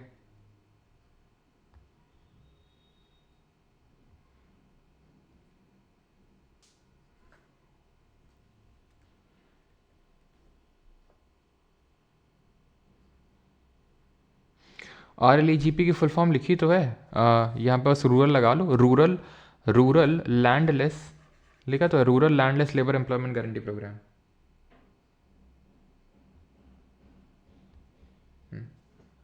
चलो भाई, इंदिरा गांधी तेनू शूट। अच्छा चलो, तो अभी आते हैं 7th 5 year प्लान पे। तो 1985 से लेकर 90 तक इसका ड्यूरेशन था, 5 साल तक। राजीव गांधी प्राइम मिनिस्टर थे। मैं लास्ट में उसको भी फिर से समराइज़ करूँगा। प्राइम मिनिस्टर, फोकस क्या था? फोकस आप याद रखेंगे ऐसे, FWP, बस। F से फूड, W से वर्क और P से प्रोडक्टिविटी। ठीक है, तो फूड ग्रेन प्रोडक्शन बढ़ाना है, एम्प्लॉयमेंट अपॉर्चुनिटीज़ देनी है, और प्रोडक्टिविटी बढ़ानी है। टारगेट 5% था, अचीव 6% की, यानी ये भी सक्सेसफुल था। ठीक है, हिंदू रेट ऑफ ग्रोथ क्या है, जो 1978 में प्रोफेसर राज कृष्णा जी ने दिया। अभी उसके बारे में शॉर्ट वीडियो भी मैंने डाला था, रील डाली थी, अगर आपने देखी होगी उसको। तो PM मोदी ने, क्योंकि मोशन ऑफ थैंक्स स्पीच के टाइम पे हिंदू रेट ऑफ ग्रोथ को कोट किया था, और इसको भी हिंदू मुस्लिम से जोड़ दिया कि मतलब कांग्रेस के टाइम पे हिंदू रेट ऑफ ग्रोथ था, तो उन्होंने हिंदुओं की बदनामी करवाई। ठीक है, तो 1978 में प्रोफेसर राज कृष्णा ने दिया था। ये क्या होता है, ये स्लगिश जो ग्रोथ होती है इकोनॉमी की, उसको दिखाता है Hindu rate of growth. Hindu rate of growth का मतलब होता है sluggish rate of growth of economy. ठीक है, तो प्रोफेसर राज कृष्णा ने ये दिया था। बस ऐसा ज़्यादा हमें नहीं पता होना चाहिए, क्योंकि अभी न्यूज़ में भी था, तो इसलिए इंपॉर्टेंट हो जाता है। हिंदू रेट ऑफ ग्रोथ, जो इंडियन इकोनॉमी ग्रो कर रही थी 1970s के टाइम पे, 1970s के टाइम पे या फिर उससे पहले, तो उसको राज कृष्णा जी ने बोला था कि बहुत स्लगिश ग्रोथ रेट है और उसमें हम खुश हैं। हिंदू में फिलॉसफी होती है कि हम कम में खुश रहना सीखते हैं, तो उससे थोड़ा सा उन्होंने रिलेट किया था ना। The 8th plan could not take off in 1990 due to fast changing political situation at the center, and the years 1990, 91 and 91, 92 were treated as annual plans. The 8th plan was finally launched in 92 after the initiation of structural adjustment policy. क्या समझे आप इससे? आप इससे ये समझे कि 7th 5 year plan के बाद 8th 5 year प्लान नहीं आया तुरंत। क्या आया? एनुअल प्लान आया। क्या आया यहाँ पे? तो यहाँ पर आया एनुअल प्लान। क्यों? क्योंकि फास्ट चेंजिंग यहाँ पे पॉलिटिकल सिचुएशन थी सेंटर पे। और कल भी हमने पढ़ा था कि 1990 में बैलेंस ऑफ पेमेंट क्राइसिस। देखिए, बैलेंस ऑफ पेमेंट क्राइसिस ऐसा नहीं है कि 1990 में, सेकंड 5 year प्लान में भी थी। लेट मी टेल यू कि सेकंड 5 year प्लान जो था, दूसरी पंचवर्षीय योजना, उसमें भी था बैलेंस ऑफ पेमेंट क्राइसिस। लेकिन यहाँ पे ये क्या था कि बिल्कुल ही टूट चुके थे। ठीक है, फिर हमने गाया गाना, मैं टूट के सनम IMF तुझको ही चाहूँगा। क्यों? क्योंकि अब हमें IMF के पास जाना पड़ा लोन लेने के लिए, और IMF ने हमें बेल आउट किया with certain conditions. Those conditions वो कि भाई अपनी इकोनॉमी को लिबरलाइज करो, प्राइवेटाइज, ग्लोबलाइज, वो सब हम रिफॉर्म्स लेके आए, जिनकी चर्चा हमने कल भी करी थी। और उन्हीं चीज़ों को हम बोलते हैं स्ट्रक्चरल एडजस्टमेंट पॉलिसी। क्या है स्ट्रक्चरल एडजस्टमेंट पॉलिसी? वही लिबरलाइजेशन, प्राइवेटाइजेशन और ग्लोबलाइजेशन। लिबरलाइजेशन का मतलब है कि आप फॉरेन इन्वेस्टमेंट लो, प्राइवेटाइजेशन का मतलब है कि आप प्राइवेट प्लेयर्स को भी खेलने का मौका दो अपने इकोनॉमी में, और ग्लोबलाइजेशन का मतलब है आप अपनी इकोनॉमी को बाकी अदर कंट्रीज़ की इकोनॉमीज़ के साथ इंटीग्रेट करो। तो 1990 में जो है, 1990 में आपको पता है BOP क्राइसिस हुआ था, तो इस वजह से ये जो स्ट्रक्चरल एडजस्टमेंट पॉलिसी है उसको लाना पड़ा था। और एनुअल प्लान चले 2 साल, 91-92 और सॉरी 90-91 91-92 और 92 में यानी 1992 में 8th 5 ईयर प्लान हम लाए, ठीक है, जो कि इंडिकेटिव प्लानिंग पे बेस्ड था। इंडिकेटिव प्लानिंग क्या होती है अभी हम देखेंगे, लेकिन क्योंकि राजीव गांधी जी की डेथ हो गई थी 90 में, आपको पता है ना, उनको मार दिया गया था, तो 1990 के बाद जो है प्राइम मिनिस्टर बने थे पीवी नरसिम्हा राव, तो और उस समय फाइनेंस मिनिस्टर थे मनमोहन सिंह जी। तो 92 से लेकर 97 तक का ड्यूरेशन था 8th 5 ईयर प्लान का, ठीक है। और ये सब तो अभी मैं आपको बता ही चुका हूँ। टारगेट यहाँ पर 5.6% रखा था, याद करो, यही हम थर्ड में भी रखे थे और अचीव हमने 6.8% किया, यानी ये भी सक्सेसफुल था, ठीक है। की फोकस क्या थे 8th 5 ईयर प्लान के? शेयर ऑफ पब्लिक सेक्टर यहाँ से कम हो गया, ये सारी चीज़ें चलो यहाँ पे लिखी हुई हैं, आप इसको पढ़ेंगे। फॉर द फर्स्ट 8 प्लान्स, पहले 8 प्लान में the emphasis was on a growing public sector. पहले में हमारा 8 प्लान में पब्लिक सेक्टर पे फोकस था कि हमें पब्लिक सेक्टर को ग्रो करवाना है। पब्लिक सेक्टर का मतलब है government sector, with massive investment in basic and heavy industries, यानी मैसिव इन्वेस्टमेंट हम कर रहे थे बेसिक और हैवी इंडस्ट्रीज में। अगर आपको याद हो, सेकंड 5 ईयर प्लान से ही हमने शुरू कर दिया था रैपिड इंडस्ट्रियलाइजेशन, जिसमें हमारा फोकस बेसिक और हैवी इंडस्ट्रीज था। But since the launch of the 9th plan in 1997, emphasis was on the public sector has become less pronounced, यानी कि 9th plan onwards public sector से हम शिफ्ट हो गए। Emphasis on the public sector has become less pronounced and the current thinking on planning in the country in general is that it should increasingly be of an indicative nature. Indicative nature का मतलब क्या है? Indicative nature का मतलब है कि भाई सिर्फ और सिर्फ हम एक जनरलाइज्ड तरह से चीज़ें नहीं कर सकते हैं कि भाई हर जगह public sector public sector public sector. हमें चीज़ों को थोड़ा सा क्लासीफाई करना होगा कि भाई प्राइवेट प्लेयर्स को भी इन पर्टिकुलर सेक्टर्स में आ सकते हैं आराम से। तो ये इंडिकेटिव नेचर जो है 8th 5 ईयर प्लान से ही शुरू हो गया था। तो अगर आपसे क्वेश्चन पूछेगा कि विच 5 year plan was based on indicative policy या फिर इंडिकेटिव प्लानिंग, तो आंसर होगा 8th 5 ईयर प्लान। और कब से स्ट्रक्चरल एडजस्टमेंट पॉलिसी आई? तो 1992 ऑनवर्ड्स, या फिर हम बोल सकते हैं 8th 5 ईयर प्लान ऑनवर्ड्स। उसके बाद आपकी या निकल के आती है क्या? Structural adjustment policy. Some 65% of the country's population continued to be employed in the agriculture even as late as 1990 तक भी 65%। जब आज़ाद हुए थे तो 75% था, और अभी भी कोई बहुत ज़्यादा कम नहीं हो गया आज़ादी के। अगर हम देखें तो लगभग 40 साल बाद तक भी 65% तक हमारी पॉपुलेशन इस पे डिपेंडेंट है, एग्रीकल्चर पे। इन इंडिया बिटवीन 50 से लेकर 90 तक the proportion of GDP contributed bye agriculture decline significantly, यानी कि एग्रीकल्चर में कॉन्ट्रीब्यूशन तो कम हो गया, एग्रीकल्चर का जीडीपी में कॉन्ट्रीब्यूशन तो कम हो गया, लेकिन पॉपुलेशन कम ना हुई ऑन इट। 67.5% ये 1950 से लेके 65% अगर देखें तो वही 1992, वही जो मैं सेम चीज़ मैंने आपको बताई। तो कंट्रीब्यूशन जीडीपी में तो घट गया, लेकिन लोग जितने एम्प्लॉयड थे वो अभी घटे नहीं, उतने 65% अभी तक था। क्लियर? अब आते हैं 9th 5 ईयर प्लान में। इसमें बस आपको गोल याद करना है, बहुत ज़्यादा इसमें कोई चीज़ें हमें याद नहीं रखनी है। ग्रोथ विद सोशल जस्टिस और इक्वालिटी इसका टारगेट था, और ड्यूरेशन था 97 से लेके 2002 तक, 5 साल। टारगेट था 6.5%, अचीव 5.4% किया। देन 10th 5 ईयर प्लान में अटल बिहारी वाजपेयी और मनमोहन सिंह जी दोनों लोग थे। 2002 से लेकर 2007 तक नेशनल हॉर्टिकल्चर मिशन इसी टाइम पे लॉन्च किया गया था। बस टारगेट वगैरह थोड़ा सा आप देख सकते हो, जैसे कि 8th का हमने देखा, हमने कितना अचीव किया? 6.8। 9th में हमने 5.4 और यहाँ पे 7.6 अचीव किया 10th में। 11th में अगर बात करें, टारगेट 9 का रखा और अचीव 8 का किया। यहाँ पर क्या फोकस था 11th वाले में?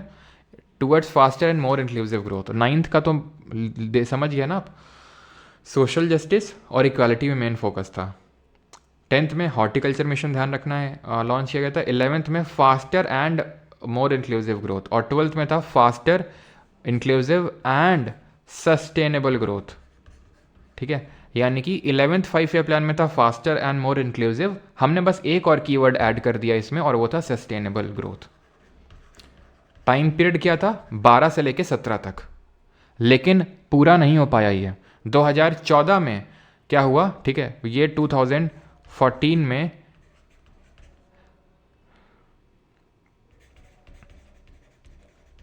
प्लानिंग कमीशन को, योजना आयोग को डिसमिस कर दिया गया। ठीक है, and 5 year plan were abandoned, खत्म कर दिए गए थे।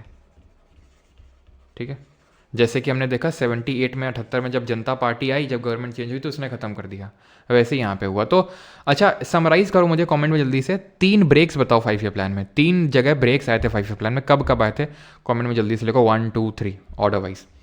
नीति आयोग आ गया, नीति आयोग ने प्लानिंग कमीशन को रिप्लेस कर दिया, 1 जनवरी 2015 को आया, थिंक टैंक है गवर्नमेंट का, और ये पॉलिसी मेकिंग वगैरह में अगर हम बात करें, रिपोर्ट पब्लिश करेगा, विजन डॉक्यूमेंट देगा। कल हमने एक रिपोर्ट देखी थी MDP multi dimensional poverty index, ये सब देखा था हमने क्या देखा था, ये क्या नहीं करता है, ये कोई डिस्प्यूट रेजोल्यूशन नहीं करता है, फंड एलोकेशन नहीं करता है, इस तरह के बड़े रोल नहीं है इसका काम, बस थिंक टैंक है, बस तुम सोचने का काम करो, एग्जीक्यूशन हम पे छोड़ दो, गवर्नमेंट बोलती है, ठीक है। और ये आपकी कॉन्स्टिट्यूशनल बॉडी है, स्टैट्यूटरी है, एग्जीक्यूटिव है, कैसी बॉडी है। तो 3 ब्रेक्स कब आए हैं 5 ईयर प्लान में, तो यहाँ पे मैं लिखता हूँ ब्रेक्स इन 5 ईयर प्लान। तो ब्रेक्स कौन कौन से आए हैं, तो एक तो आया है 1966 से 69 तक, 66 से लेकर 69 बीच में जब आए थे आपके प्लान हॉलीडे। दूसरा आया आपका 1978 से लेकर 80 तक रोलिंग प्लान, और तीसरा जब एनुअल प्लान आया 1990 से लेकर 92 तक एनुअल प्लान आया। तो ये 3 ब्रेक्स आपके आए थे। ये ब्रेक आया था क्योंकि फेल हो गया था काफ़ी भयंकर तीसरा वाला प्लान, ये ब्रेक आया था क्योंकि गवर्नमेंट चेंज हो गई थी, ये ब्रेक आया था बिकॉज सेंटर में बहुत ज़्यादा आपको पता है कि चीज़ें चेंज हो गई थी और बैलेंस ऑफ पेमेंट क्राइसिस हुआ था, इसके लिए। क्लियर इतनी चीज़। National institute for transforming India का फुल फॉर्म है, और ये ना तो कॉन्स्टिट्यूशनल है, ना तो स्टैट्यूटरी है, ना तो कोई कॉन्स्टिट्यूशन में इसका अनुच्छेद है, आर्टिकल है, और ना ही ये कोई एक्ट से बनी है, ये एक एग्जीक्यूटिव रेजोल्यूशन से बनाया गया बॉडी है बस। इसने प्लानिंग कमीशन को रिप्लेस किया, और इसका चेयरमैन भी प्राइम मिनिस्टर होता है, ठीक है। CEO, ये सब सारी चीज़ें हम पढ़ चुके हैं। CEO कौन है, BVR सुब्रमण्यम, और वाइस चेयरपर्सन कौन है, सुमन के बेरी। आखिरी टॉपिक पे आते हैं जो 2 मिनट का टॉपिक है, and that is industrial policy resolution. औद्योगिक जो आपका ये है नीतियाँ हैं वो, ठीक है। हाँ सभी का सही है, सभी का सही है जो ब्रेक है। तो अब हम देखेंगे कि इंडस्ट्रियल पॉलिसी रेजोल्यूशन क्या क्या है। बस लास्ट है 2-3 मिनट का है, ये 3-4 मिनट का बस। तो 3 इंडस्ट्रियल पॉलिसी रेजोल्यूशन आए हैं।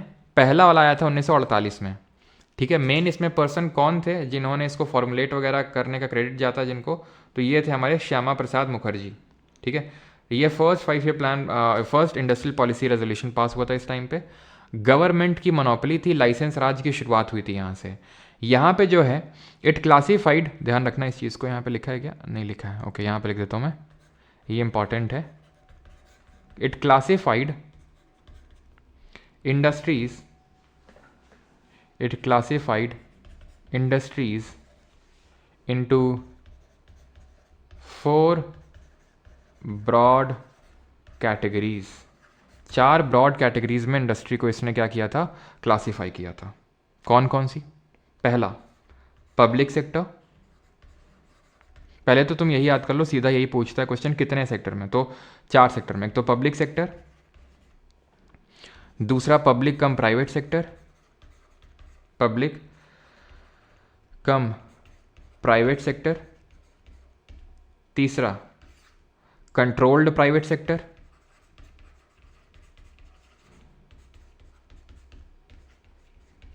चौथा private and cooperative sector, private and cooperative sector.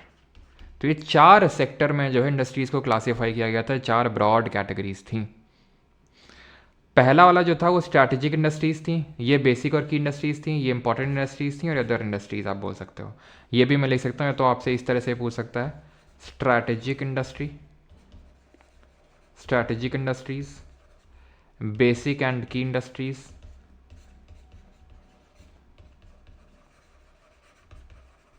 ठीक है, important industries, private and cooperative जो सेक्टर है ये आपका आ जाएगा अदर इंडस्ट्रीज में, अदर इंडस्ट्रीज। क्लियर इतनी चीज़। 4 ब्रॉड कैटेगरीज में डिवाइड किया था। 1955 में village and small scale industry committee का गठन किया गया, इसको करवे कमेटी के नाम से भी जानते हैं, ठीक है। Noted the possibility of using small scale industries for promoting rural development. तो एक करवे कमेटी का गठन किया गया था जिसको हम विलेज और स्मॉल स्केल इंडस्ट्री के नाम से भी जानते हैं, 1955 में। इसने नीड बताई थी, इसने पॉसिबिलिटी बताई थी स्मॉल स्केल इंडस्ट्रीज़ का क्या रोल हो सकता है रूरल डेवलपमेंट में। गांव में अगर हमें विकास लाना है तो हमें छोटी छोटी इंडस्ट्रीज़ को सेटअप करना पड़ेगा और उनको प्रोटेक्ट भी करना पड़ेगा, नहीं तो जो बड़ी इंडस्ट्रीज़ है इन छोटी इंडस्ट्रीज़ को खा जाएंगे, क्योंकि उस लेवल पे इनके पास मैकेनाइजेशन होगा नहीं और उस लेवल पे ये प्रोडक्शन कर पाएंगे नहीं, तो इसलिए इनका प्रोटेक्शन भी ज़रूरी है, ऐसा करवे कमेटी ने बोला था 1955 में जो बनाई गई थी, तो ये ध्यान रखेंगे। दूसरी इंडस्ट्रियल पॉलिसी रेजोल्यूशन है 1956 में आया था, जिसको कि इकोनॉमिक कॉन्स्टिट्यूशन ऑफ इंडिया के नाम से भी जाना जाता है। इसने इंडस्ट्रीज़ का डाइवर्सिफिकेशन किया। आपसे जब भी पूछेगा कि भाई कौन से आईपीआर ने डाइवर्सिफिकेशन किया इंडस्ट्रीज़ का, तो you will say second IPR ने किया। इसमें 3 शेड्यूल्स में इंडस्ट्रीज़ को बांटा गया, शेड्यूल ए, शेड्यूल बी और शेड्यूल सी। शेड्यूल ए में इंडस्ट्रीज़ आई वो मेनली पब्लिक सेक्टर इंडस्ट्रीज़ थी, टोटल इसमें 17 इंडस्ट्रीज़ थी। शेड्यूल बी में पब्लिक और प्राइवेट सेक्टर 12 और only private sector schedule C. क्या है इसका मतलब कि भाई यहाँ पर इंडस्ट्रीज़ का डाइवर्सिफिकेशन किया गया, शेड्यूल्स में बांट दिया गया इंडस्ट्रीज़ को, कि पहला वाला जो शेड्यूल ए में इंडस्ट्रीज़ होंगी, जैसे कि जो इंपॉर्टेंट है, जैसे कि एविएशन हो गया, रेलवेज हो गया, एटॉमिक एनर्जी हो गया, ठीक है, ये मैं कुछ एग्जाम्पल लिखे। तो ये इंडस्ट्रीज़ जो इंपॉर्टेंट हैं बहुत ज़्यादा, कंट्री की नेशनल सिक्योरिटी के पर्सपेक्टिव से भी बहुत इंपॉर्टेंट है, तो इनको पहले शेड्यूल में रखा गया। टोटल ऐसी 17 इंडस्ट्रीज़ थी, ठीक है, जो सिर्फ गवर्नमेंट के हाथ में रहेंगी। दूसरा वाला भी गवर्नमेंट के हाथ में, पब्लिक का मतलब होता है गवर्नमेंट, और इसमें बट ये है कि प्राइवेट प्लेयर की यहाँ पर सहायता ली जा सकती है, ठीक है। 12 ऐसी इंडस्ट्रीज़ हैं। शेड्यूल सी की अगर हम बात करेंगे तो इसमें सिर्फ और सिर्फ प्राइवेट सेक्टर वाली इंडस्ट्रीज़ थी, जो बहुत कम थी। इसमें इंपॉर्टेंट थी aviation, railways, atomic energy, iron and steel, ठीक है। अब सारी की सारी 17 की 17 आपको नहीं रटनी है, जो इंपॉर्टेंट वाली वो मैं यहाँ पे लिखे दे रहा हूँ। अगर पूछेगा तो ये पूछेगा जिस पे एक दो बार क्वेश्चन बन चुके हैं, ठीक है। और एटॉमिक एनर्जी हो गया, आर्म्स एंड एम्यूनिशन हो गया, ठीक है। 5 याद कर लो, आराम से हो जाएगा आपका question, arms and ammunition. The purpose of this policy was to promote regional equality. Regional equality वही सेम चीज़ की जहाँ पर डेवलपमेंट नहीं पहुँचा है ना। ऐसा ना हो कि अगर हम सिर्फ प्राइवेट प्लेयर को खेलने का मौका देते रहेंगे तो होगा इससे ये कि प्राइवेट इंडस्ट्रीज, मैंने आपको बताया ना जब बैंकिंग सिस्टम पढ़ रहे थे कि HDFC जाके कोई गांव में तो नहीं खोलेगा जाके किसी गांव में जाके बैंक, क्यों? क्योंकि उसको प्रॉफिट नहीं है, प्राइवेट का मोटिव होता है प्रॉफिट। तो प्राइवेट प्लेयर्स जो हैं वो ज़्यादा आपका हर जगह हर इंडिया के नुक एंड कॉर्नर में नहीं जाने वाले हैं, तो फिर रीजनल इक्वालिटी कैसे आएगी? तो इसके लिए ही गवर्नमेंट ने जो है लाइसेंस राज ला के रखा था। ये लाइसेंस राज 1950 के टाइम पे शुरू हुआ था और पीक तक गया 1990 तक। Let me tell you, peak तक गया 1990 तक, और यहाँ पे जाके लाइसेंस राज खत्म होता है 1991 में। ये जो हमारी आखिरी इंडस्ट्रियल पॉलिसी थी और लेटेस्ट इंडस्ट्रियल पॉलिसी यही वाली है। उसके बाद अभी तक इंडस्ट्रियल पॉलिसी आई नहीं है, ठीक है। डिसइन्वेस्टमेंट किया गया पब्लिक सेक्टर का। डिसइन्वेस्टमेंट का मतलब विनिवेश, विनिवेश का मतलब है कि गवर्नमेंट अपनी शेयर होल्डिंग छोड़ के प्राइवेट प्लेयर को ला रही है। और डिसइन्वेस्टमेंट का पैसा किस हेड में जाता है ज़रा बताइए एनुअल फाइनेंशियल स्टेटमेंट के। लाइसेंस राज क्या है कि अगर आपको ये कर दिया था गवर्नमेंट ने कि इंडस्ट्री स्टैब्लिश करनी है तो लाइसेंस लेना पड़ेगा। यहाँ तक कि अगर आपको अपनी इंडस्ट्री में प्रोडक्शन बढ़ाना है, नई गुड्स की कैटेगरी लानी है, तो भी उस चीज़ का भी लाइसेंस लेना पड़ेगा। और अगर आप किसी पिछड़े इलाके में इंडस्ट्री सेटअप करने वाले हैं तो आसानी से आपको लाइसेंस मिल जाएगा, लेकिन वैसे में क्योंकि गवर्नमेंट चाहती थी कि क्या सेम चीज़ की वो उसको रीजनल इक्वालिटी लेके आना है। तो बट ये लाइसेंस राज खत्म करना पड़ा। क्यों खत्म करना पड़ा? क्योंकि प्राइवेटाइजेशन लाना पड़ा 1991 में, क्योंकि हमें लाइसेंस राज के डाउन साइड समझ में आ चुके थे। डिसइन्वेस्टमेंट का पैसा कहाँ जाता है? कैपिटल रेसीट में जाता है। और क्या ये डेट क्रिएटिंग कैपिटल रेसीट है? Is it a debt creating capital receipt और नॉट? 1977 में आई जिसका डिसेंट्रलाइजेशन पे फोकस था, ठीक है। और 1980 में ये शायद ही पूछे, बहुत कम चांसेस हैं। 1980 के टाइम पे MRTP एक्ट लाया गया था, विच stands for monopolistic and restrictive trade practices act. Monopolistic and restrictive trade practices act, ठीक है। 4th IPR के टाइम पे लाया गया था 1980 में। मेन तो पहली है और दूसरी सबसे इंपॉर्टेंट दूसरी वाली, जहाँ पे इंडस्ट्रीज़ का डाइवर्सिफिकेशन किया गया था। कितने शेड्यूल्स में? 3। पहले वाले शेड्यूल में 17 इंडस्ट्रीज़, दूसरे में 12 और बच गई सारी वो सी में थी। खत्म हो गया लेक्चर। अब क्वेश्चंस करेंगे। And there is a good news for you all and that is कि आपका जो आईफोन का जो ऐप एप्लीकेशन है उसको लाया जा चुका है, ठीक है। जिसकी लिंक आपको दिख रही होगी आपके कहाँ पे, पिंड कमेंट में। तो जो भी आईफोन यूज़र्स हैं वहाँ से जाके आईफोन का ऐप डाउनलोड कर सकते हैं। खर्चा हुआ है तो फ़ायदा उठाएं उसका, है कि नहीं।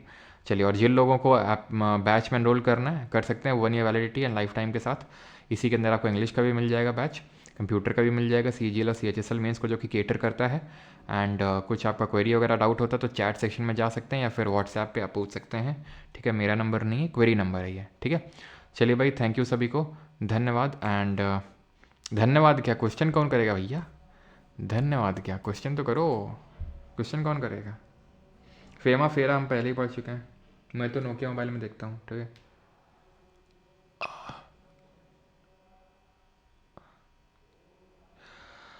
हाँ तो प्राइम मिनिस्टर समराइज करने थे ना। पहले 3 में प्राइम मिनिस्टर कौन थे? Nehru, first second third. चौथे 5वें 6वें में कौन थे? गांधी, इंदिरा गांधी। 7वें में राजीव गांधी। 8वें में 8वें में थे आपके PV नरसिम्हा राव। 9वें में वाजपेयी। 10वें में वाजपेयी प्लस मनमोहन। 11वें में मनमोहन और 12वें में भी मनमोहन, लेकिन वो 12 वाला 2 साल ही चला था, ठीक है। विकास बंतु जी, देखिए 5 ईयर प्लान्स कंक्लूजन की अगर मैं बात करूँ तो अभी कंक्लूड हो जाएगा, रिवाइज हो जाएगा, आप क्वेश्चन करना शुरू करेंगे, अपने आप वो क्लियर हो जाएगा सब कुछ, ठीक है।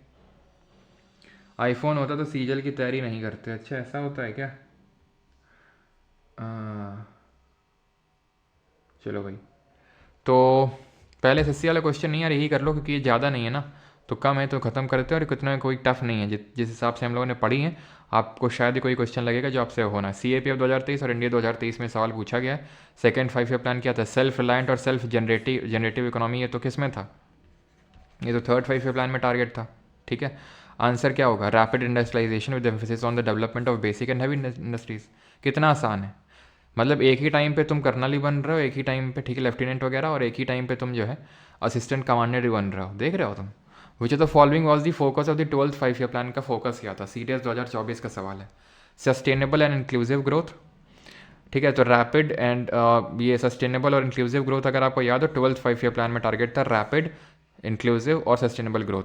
सोशल जस्टिस एंड इक्वालिटी, ये किस 5 ईयर प्लान का टारगेट था? बताइए जल्दी से। फूड वर्क प्रोडक्टिविटी, FWP, ये किसका था? Attainment of self Reliance. 12th 5 year plan पूछ रहा है तो ऑप्शन नंबर ए, ठीक है। सोशल जस्टिस एंड इक्वालिटी ये 9th का था, FWP 7th का था, और अटेनमेंट ऑफ सेल्फ रिलायंस यानी कि सेल्फ रिलायंस हमें अटेन करना है, ये था हमारा 4th 5 ईयर प्लान का। अगला है the idea of planning in independent India was drawn from.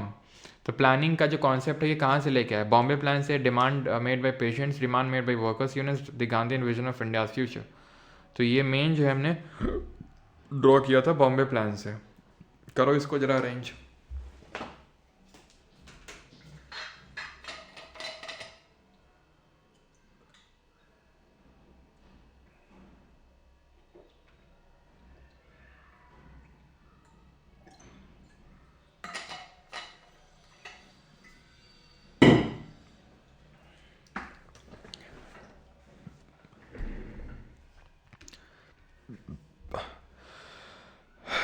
Establishment of National Planning Committee 1938, Establishment of Planning Commission March 1950, ठीक है।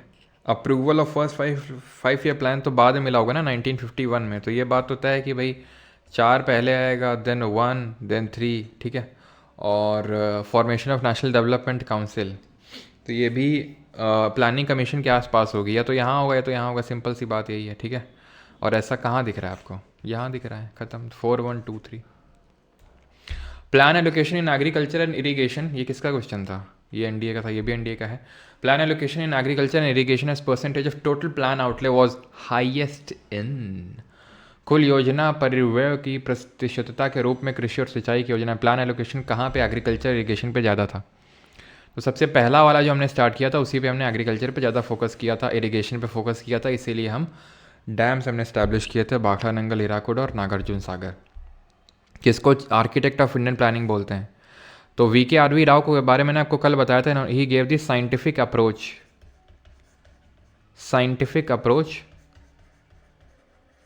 To national income. सबसे पहले नेशनल इनकम का कॉन्सेप्ट किसने दिया था? दादा भाई नौरोजी ने। साइंटिफिक अप्रोच VK राव ने, ठीक है। और नेशनल इनकम कमिटी को किसने हेड किया था, कोई बताएगा? Who headed the national income committee, किसने इसको हेड किया था? तो आंसर क्या होगा? PC Mahalanobis, option number C, Prasanta Chandra Mahalanobis. इनको हम आर्किटेक्ट बोलते हैं इंडियन प्लानिंग का। नेशनल इनकम कमेटी की अगर हम बात करेंगे तो इसको भी हेड किया था इन्होंने ही, ठीक है। और इस इंडियन स्टैटिस्टिकल इंस्टीट्यूट बनाया था इन्होंने कैलकाटा में, प्लस इन्होंने संख करके एक जर्नल निकाला था, और इनका जन्म दिवस 29 जून को हम नेशनल स्टैटिस्टिक्स डे यानी राष्ट्रीय सांख्यिकी दिवस के रूप में मनाते हैं। ये थे हमारे देश के पहले रेलवे मिनिस्टर, ठीक है। तो ये ध्यान है, नेशनल प्लानिंग कमेटी अलग थी, वो बोस जी ने बनाई थी, नेहरू जी ने चेयरमैनशिप करी थी 38 में। ये नेशनल इनकम कमेटी जो 1949 में बनती है वो पीसी महालनोबिस हेड करते हैं, आर्किटेक्ट ऑफ इंडियन प्लानिंग है, ठीक है। और वी राव ने साइंटिफिक अप्रोच दिया था नेशनल इनकम का, जो सबसे पहले कॉन्सेप्ट रखा था दादा भाई नौरोजी ने। विच of the following statement regarding the objectives of the second 5 year plan is not correct? Again NDA 2024, कौन सा सही नहीं है सेकंड 5 ईयर प्लान के रिगार्डिंग बताओ जल्दी से। iOS पे सही से नहीं चल रहा है सर, क्रैश हो रहा है ऐप। तो जो मैंने नंबर दिया था, क्वेरी नंबर, उस पर आप मैसेज करें।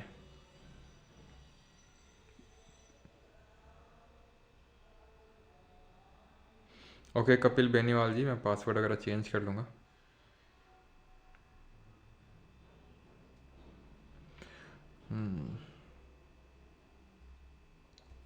चलो भाई, तो development of the basic and heavy industry sector, बिल्कुल।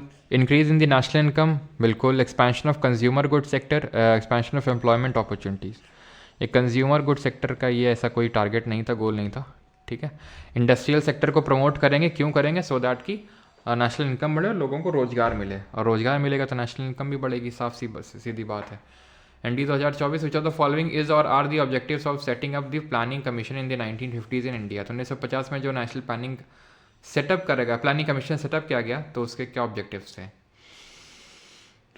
To increase the production and offering opportunities for all for employment, to make assessment of all resources of the country, बिल्कुल सही, ऑप्शन नंबर सी यहाँ पे सही आंसर होगा, both 1 and 2। Which among the following statements with regard to 5 year plan in India is or are correct? कौन सा सही है? अगर इंडिया 2024 एनडी में भर भर के सवाल पूछे हैं इस पर। The first and 9th 5 year plans accorded high priority to the agriculture, agriculture को ज़्यादा प्रायोरिटी दी थी पहले और 9वें ने। Third 5 year plan was based on Harrod Domar model, तो तीसरा वाला हैरेट डोमर मॉडल पे बेस्ड था क्या? ये यार गलत होगा, बिकॉज पहला वाला बेस्ड था ना, दूसरा वाला किस पे बेस्ड था? तो ये दूसरा वाला तो होगा नहीं। तीसरा 7th plan was focused on FWP, ये तो पढ़ा ही हमने राजीव गांधी के टाइम पे, नहीं 3 तो हो के रहेगा, यानी ये भी नहीं होगा पहला ऑप्शन भी। अब 1 होगा कि 4 होगा? तो 9th 5 year plan emphasised on massive investment in public sector, ऐसा तो नहीं था भैया, क्योंकि अगर तुम्हें ध्यान हो तो 8 5 ईयर प्लान जो थे शुरू के वो पब्लिक सेक्टर पे बेस्ड थे, लेकिन 8 के बाद हमारा मेजर जो फोकस है वो पब्लिक सेक्टर से शिफ्ट हो चुका था, तो चौथा तो होने से रहा, ऑप्शन नंबर 4 बी 1 and 3 खत्म, पहला वाला अपने आप सही हो गया।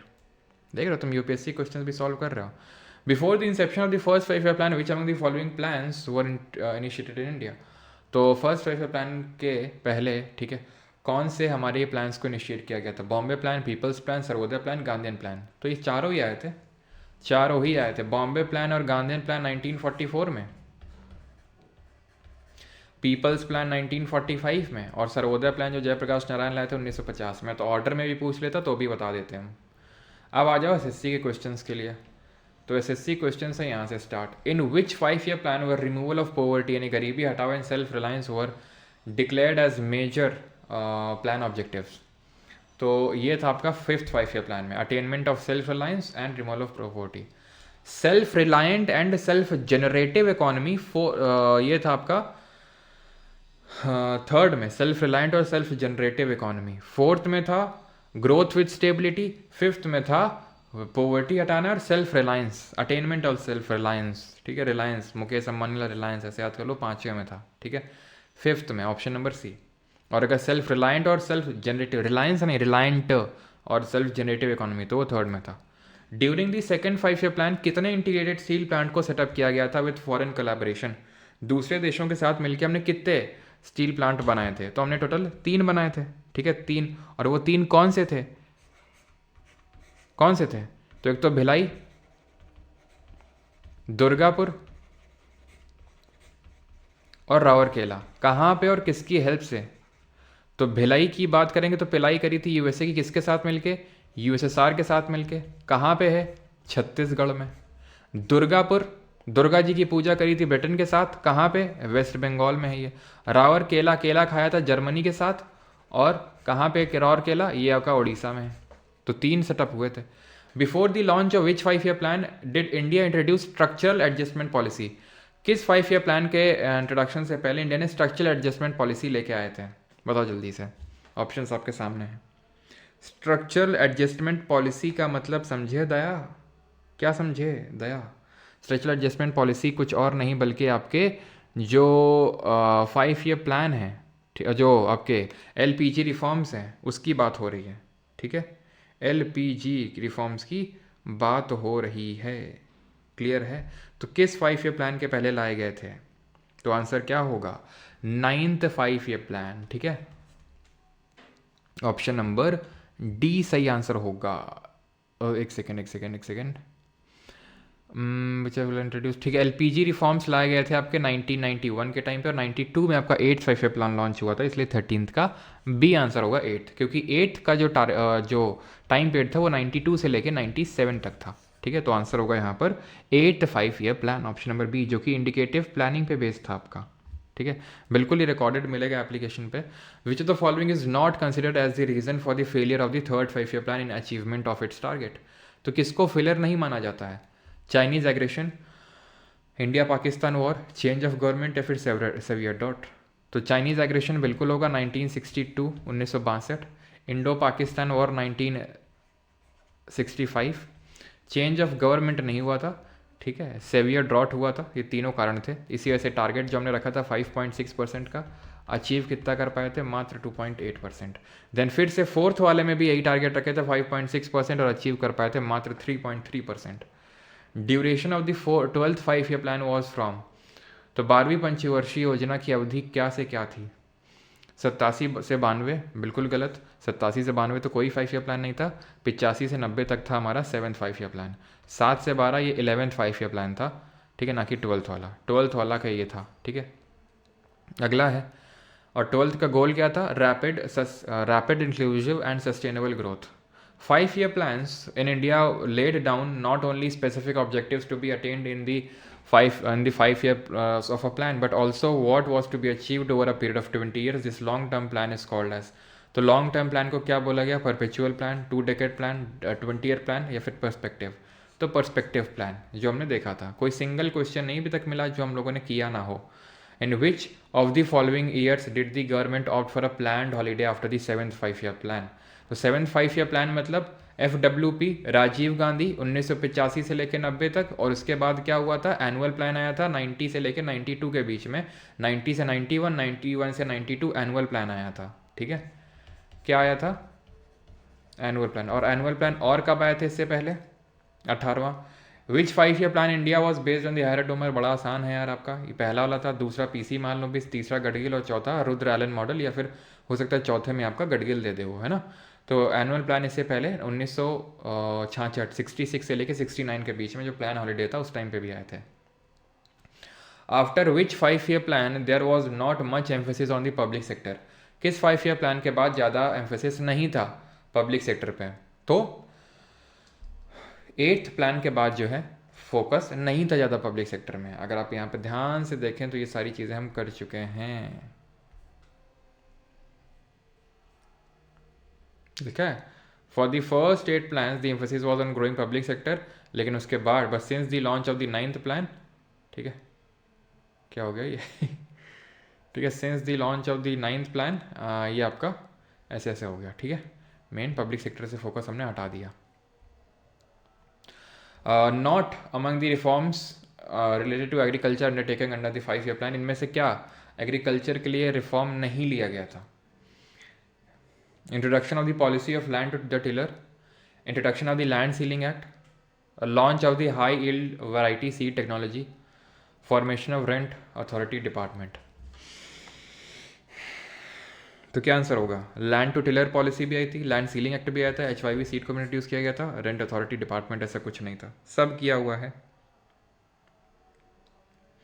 आज मेरा बर्थडे विश कर देना। अच्छा आयुष जी का आज बर्थडे, हैप्पी बर्थडे आयुष जी। और कब तक वेट करूं न्यू बुक भैया? अब हम क्या ही बोलें तुम्हें। अब जो आएगा वो बुक नहीं होगी। वो जो आएगा ना वो कुछ मतलब अब मैं क्या बोलूँ तुम्हें। ठीक है, उसको तुम बुक नहीं बोल सकते हो। अब जो आएगा ना वो कुछ अलग ही होगा। वो सालों के सूखे को ख़त्म करेगा। कितने सालों का? अनंत सालों के सूखे को ख़त्म करेगा। जीके में जो सूखा हो रखा है, क्या समझे?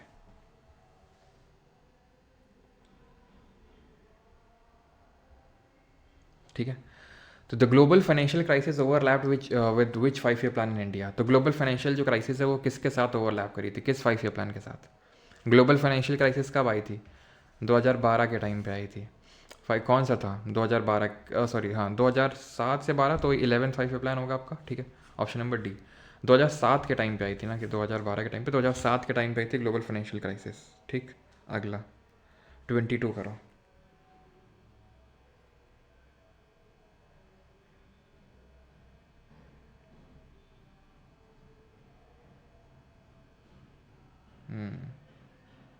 प्यास बुझाएगा, बिल्कुल। साले के सूखे को तोड़ेगा, सालों का जो सूखा हो रखा है ना, प्यास बुझा देगा तुम्हारी गर्मियों में।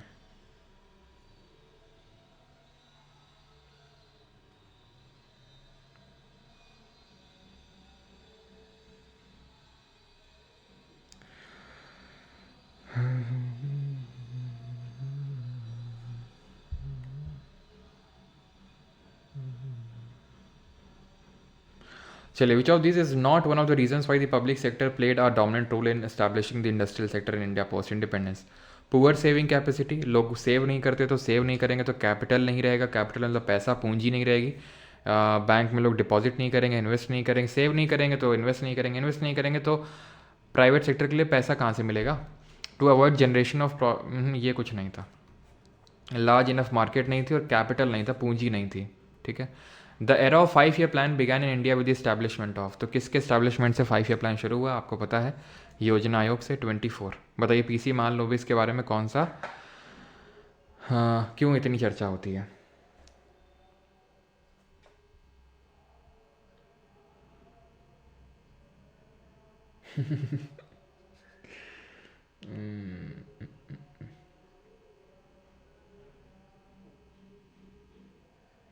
कृष्ण जी परमार अकेडमी एप्लीकेशन पे मिलेंगी वो। भाई समराइज तो कर दिया प्राइम मिनिस्टर। क्या सो के उठते हो क्या तुम लोग, कि बीच में कहीं चले जाते हो फिर याद आता है चलो चलो क्लास चल रही थी, देखें चल रही कि नहीं चल रही, फिर बीच में कुछ ही बोल दिया। PC Mahalanobis name talked about in the context of 5 year plans, तो he was the chairman of planning commission, नहीं वो तो प्राइम मिनिस्टर होता था, and he was never the prime minister of our country. He establish institute of economic growth, नहीं establish the Indian statistical institute at Calcutta. He conceptualise the second 5 year plan, yes. पहला वाला किसने conceptualise किया था? हैरड Domar ने। Which 5 year plan aimed to increase the rapid growth in food grain production, तो food grain production में rapid growth किसने increase करवाया 5 ईयर प्लान? तो FWP कौन सा 5 year plan? 7th Rajiv Gandhi, 85 से लेकर 90 तक। The urge to bring economic and social change under present condition comes from the fact of poverty and inequalities in income, wealth and opportunity, तो वर्तमान परिस्थितियों में आर्थिक और सामाजिक परिवर्तन लाने की इच्छा गरीबी और आय, धन और अवसर में असमानताओं के तथ्य से आती है। तो क्या सही आंसर होगा? आंसर होगा फर्स्ट 5 ईयर प्लान का ये था आपका। ठीक है, option number C. 27 what were the primary goals of the 5 year plan in India, तो पंचवर्षीय योजनाओं के प्राइमरी गोल्स क्या थे बताओ जल्दी से। भाई पोल वोल कुछ नहीं होगा, स्टैटिक शुरू हो रही है मंडे से।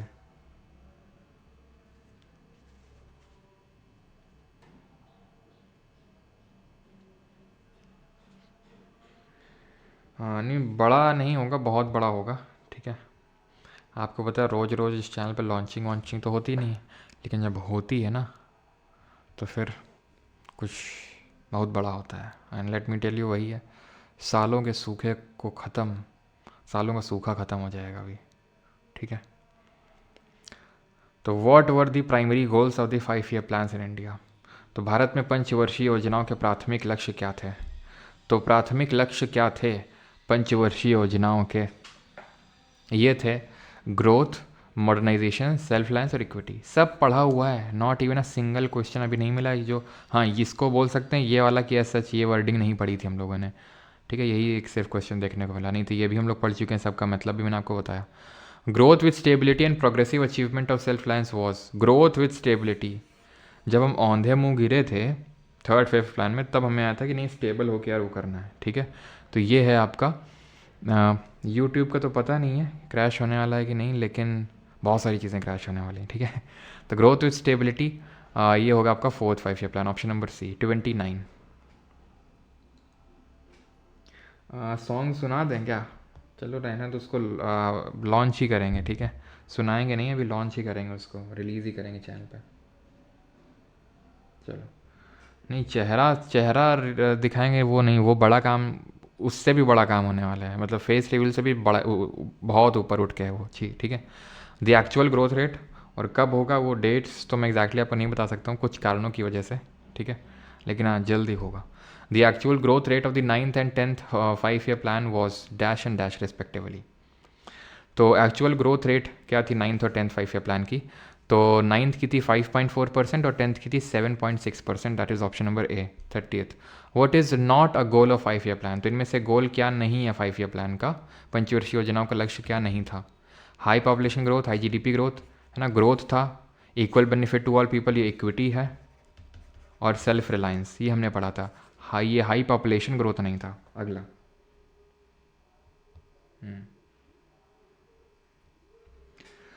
सी is equal to A plus C में सी एक्सप्लेन करिए। सी है टोटल कंजम्पशन, ये है कंजम्पशन एक्सपेंडिचर जो कि आपका इंडिपेंडेंट है इनकम का, ठीक है, और ये वो है जो इनकम डिपेंडेंट है। सर कलिंजर के फोर्ट से लॉन्च करना अच्छा सर अपने 6 पैक दिखाएंगे, अच्छा अच्छा। अभी क्या कर रहे हो शादी होती, ये मतलब तुम्हारे बेनिफिट से एसोसिएटेड है, फेस रिवील और शादी ये सब नहीं, ठीक है। कुछ लॉन्च होने वाला है जो मतलब काफ़ी इंपॉर्टेंट होगा आपके लिए। Plan of economic development for India is also known as, तो क्या है ये प्लान? ये है आपका बॉम्बे प्लान, है ना, 1944। The dash 5 year plan of India could not take off in 1990 due to the fast changing political situation at centre, तो क्या लॉन्च नहीं हो पाया था फास्ट पॉलिटिकल सिचुएशन के चेंज होने के चलते? कौन सा 5 ईयर प्लान? तो dash 5 year plan could not take off, तो 8th 5 year plan could not take off because फिर वो 1992 में स्टार्ट होता है। With respect to economic planning in India the Bombay plan was published in how many parts, तो Bombay plan को कितने parts में पब्लिश किया गया था? तो it was published in 2 parts, option number B answer होगा इसका, ठीक है। 1944 और 1945, 44 और 1945। चलो, what was the largest growth rate, what was the target growth rate of the first 5 year plan का टारगेट ग्रोथ रेट कितना था? तो 2.1% था, अचीव हमने 3.6% किया था। रैपिड इंडस्ट्रियलाइजेशन, अब 40 तक क्वेश्चन करेंगे, ठीक है, 40 तक। तो रैपिड इंडस्ट्रियलाइजेशन किस 5 ईयर प्लान का टारगेट था? फर्स्ट का तो एग्रीकल्चर था, सेकंड का था रैपिड इंडस्ट्रियलाइजेशन, तेजी से औद्योगिकरण। कौन सही आप कर लेंगे, ठीक है। What is the time period of rolling plan, rolling plan का टाइम पीरियड क्या था बताओ जल्दी से। हाँ सर रोक नो क्रोटेशन नहीं करते अभी, हाँ यार नेक क्रोटेशन भूल जाते हैं, बहुत दर्द करती है neck. What is the time period of the first during the 5 क्या, ठीक है, रोलिंग प्लान तो 66 से लेके 69 तक था, तो आपका वो था प्लान हॉलीडेज, और 78 से 80 तक था जब जनता पार्टी आई थी, तो rolling plan. Various industries came together in 1940, वो ये कर लेंगे यार। द प्लान ये है 9th 5 year plan. The plan focused on growth, sorry, social justice and equality. The time period of the 9th 5 year plan was 97 से 2002, 92 से 97 तक था 8th, बिल्कुल ये तो सही होगा और ये भी सही होगा, ठीक है, दोनों ही सही है, बोथ 1 and 2। आखिरी क्वेश्चन है 6th 5 ईयर प्लान का टाइम पीरियड गया था, छठे का। तो अगर आपको याद हो 5वां वाला ये था, ठीक है, देन छठवां वाला तो 2 साल तक आया नहीं था, 80 तक, देन 80 से लेके 85 तक आया था वो, ठीक है। चलिए बाकी यार आप खुद से करेंगे, सारे कर लेंगे, ऐसा कोई क्वेश्चन अभी तक हमें मिला नहीं जो हम लोग का कुछ ऐसा नया हो, ठीक है। तो ये सारे आप करेंगे। इंडस्ट्रियल पॉलिसी पे हम कुछ क्वेश्चंस कर लेते हैं, ठीक है, 5 ईयर प्लान वाले आप करेंगे। जितने भी हमारे टोटल 40 किए हम लोगों ने, 40 आपके लिए हैं। देख रहे हो क्वेश्चन इस बार कितने इंक्रीज़ कर दिए गए हैं। CGL 2025 में फैट मैन और लिटिल बॉय गिरा दीजिए। अच्छा अच्छा अच्छा अच्छा अच्छा।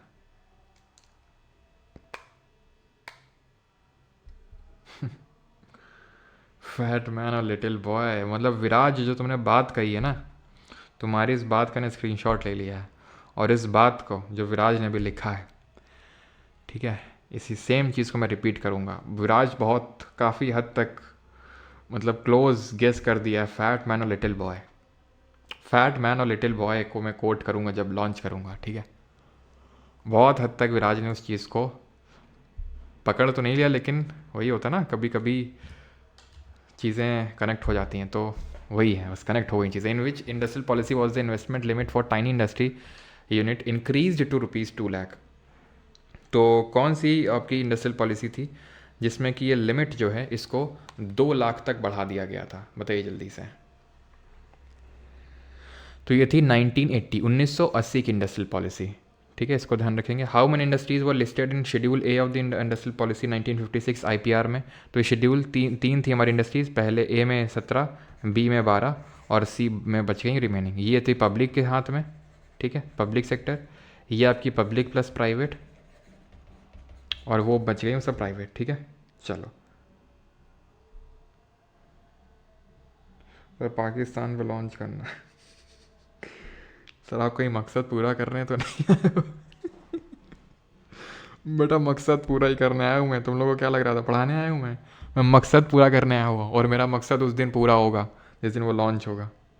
सही बता रहा हूँ, वो मेरा मकसद था, ठीक है, वो मेरा मकसद था अल्टीमेट, और वो मेरा मकसद उस दिन पूरा हो जाएगा। बड़ी गहराई में जाके सोचा है।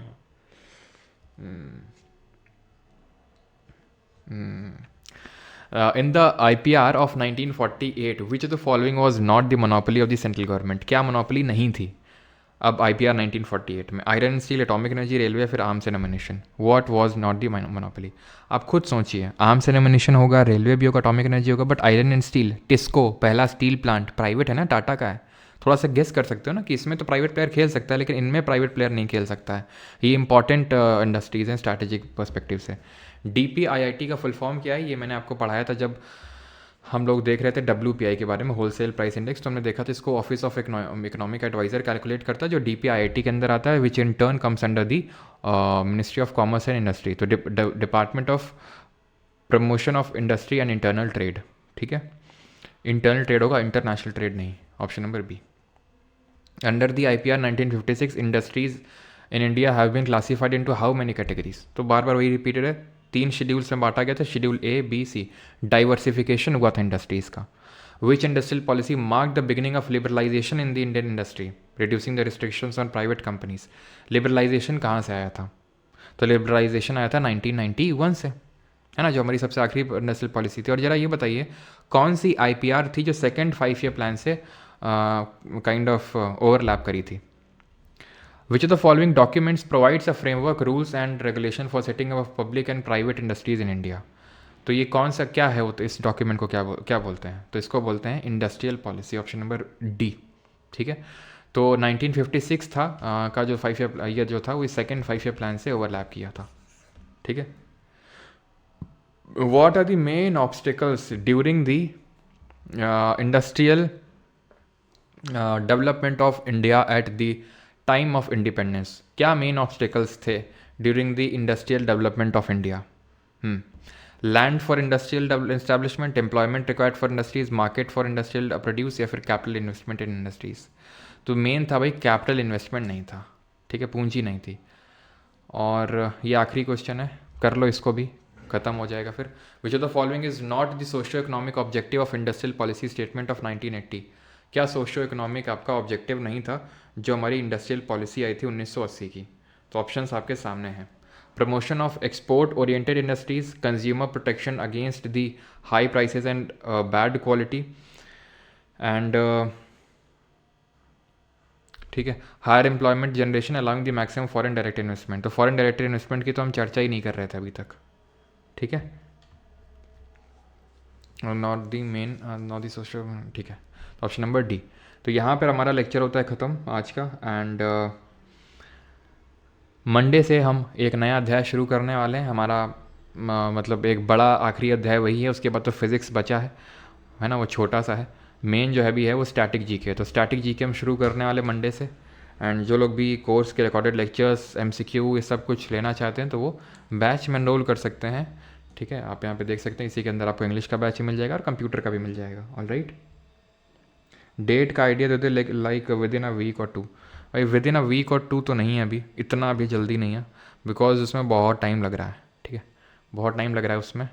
और अगर मतलब एकदम फैट मैन और लिटिल बॉय गिराना है, और मतलब ये भी है जो मतलब विराज ने बोला फैट मैन लिटिल बॉय है, मतलब समझ रहे हो ना इससे क्या मैं बताना चाह रहा हूँ आपको, कि वो दो चीज़ें हैं। ठीक है, एक बड़ी है फैट मैन है, और एक थोड़ा सा छोटा है लिटिल बॉय है। वो एक बड़ा है फैट मैन और एक लिटिल बॉय है उसमें से। तभी मैंने बोला कि बहुत सही तक पहुंच चुके हो। तो वो जो है मतलब कुछ ऐसा मैं आपको देने वाला हूँ कि उसमें मैंने आज तक अभी तुमसे गारंटी में बोला कि भाई ये कर लो तो ये हो जाएगा, है ना, कि यहाँ तक मतलब मैं कोर्स से भी आपको पता है अभी, है ना, टॉप रैंकर्स निकले हैं सीजर में, जो जीके में हाईएस्ट स्कोर है अभी तक जो, ठीक है, वो आपके बैच से ही है। लेकिन फिर भी मैं गारंटी ना तो मैंने पहले ली ना तो अभी मैंने ली, कभी ली, लेकिन उस चीज़ में मैं गारंटी लूँगा। ठीक है, वो मैं गारंटी लूँगा, आप समझ सकते हो। ठीक है, कि वो फिर किस लेवल का होगा वो। हाँ, कब दोगे, जब हम चले जाएंगे तब? नहीं नहीं नहीं नहीं नहीं, जब तुम चले जाओगे तब नहीं भाई, सीजीएल से पहले ही देंगे, तुम चिंता क्या करो, सीजीएल 2025 से पहले ही मिलेगा तुमको। हाँ, टूर्नामेंट ख़त्म हो गए वेद प्रकाश। क्रिकेट में सीआईएसएफ की टीम ले गई ट्रॉफीज़। ठीक है, क्रिकेट में सीआईएसएफ, हमारे यहाँ पे यूनिट लगी ना, हमारे यहाँ पे एक थर्मल पावर प्लांट है पास में ही गाँव के, तो वहाँ पे सीआईएसएफ लगी हुई, तो उसको उनको बुलाया था क्रिकेट में, तो वो ले गए क्रिकेट वाली। अब क्योंकि मैं था नहीं तो फ़ोटो वगैरह है नहीं मेरे पास, इसलिए मैंने शेयर नहीं करी। टेस्ट सीरीज़ चालू करेंगे? अरे नहीं यार, अब तुमने बोला तो वो भी कर देंगे, लेकिन वो चीज़ थोड़ी ना है टेस्ट सीरीज़। नहीं नहीं, सीजल से पहले ही हो गया यार, चिंता क्या कर रहा हो।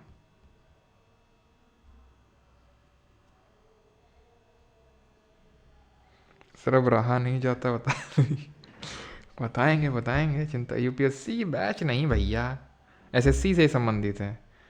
यूपीएससी यूपीएससी नहीं, एसएससी से संबंधित है भाई। इतिहास में पहली हाँ, इतिहास में दूसरी बार होगा इतिहास में पहली बार, हाँ, क्योंकि फैट में लिटिल बॉय आ चुका है ना पहले भी।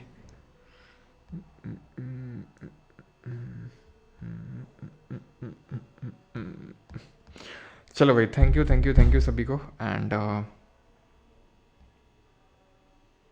विराज एक्सपेक्टेशन है, चलो भाई, तो थैंक यू। एंड मिलते हैं मंडे को स्टैटिक जीके के साथ। ठीक है, और आईफोन का जो लोग भी यूज़र्स हैं डाउनलोड कर सकते हैं, लिंक लगा हुआ है।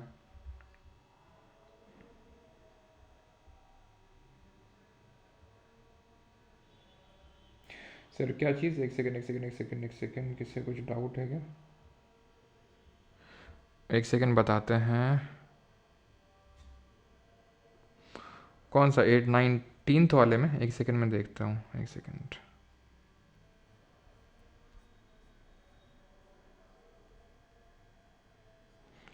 नाइनटीन्थ वाले में एक बार मैं चेक कर लेता हूँ, आई थिंक वही 8 और 9 का कन्फ्यूजन ना।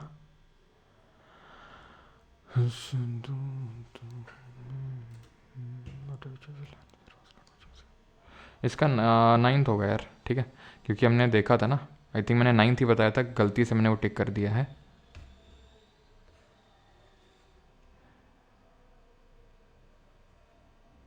ठीक है, 9th प्लान होगा इसका, क्लियर? 9th ही होगा, बिकॉज 8 तक पब्लिक सेक्टर पे फोकस था ना, उसके बाद उस पर हो गया था। 40 तक करवा दिया, 41 से आपको करना है यहाँ से। The growth target for the 4th 5 year plan was set with respect to, तो जो ग्रोथ टारगेट था 4th 5 ईयर प्लान का, वो किस पे सेट था? एनडीपी एंड जीडीपी, जीएनपी या फिर नेशनल इनकम। तो ये थोड़ा सा ध्यान रखना है, एनडीपी पे बेस्ड था। ठीक है, नेशनल डोमेस्टिक प्रोडक्ट पे, तो ये भी इंपॉर्टेंट, अच्छा क्वेश्चन है ये। बाकी तो आप कर लेंगे गडगिल फॉर्मूला वगैरह सब। ठीक, चलिए भाई, थैंक यू सभी को। करिएगा, नहीं होगा तो हम एक क्लास रख लेंगे, और उसमें जो भी मैंने आपको होमवर्क में क्वेश्चन दिए थे बैच के अंदर क्लास रख लेंगे, तो जो भी आपको डाउट होंगे तो आप पूछ लेंगे ना। क्या सर बिना एग्ज़ाम दिए सिलेक्शन दिलवा दो क्या? काश आनंद में कर पाता ऐसा। 1 मई को करेंगे सर। अच्छा।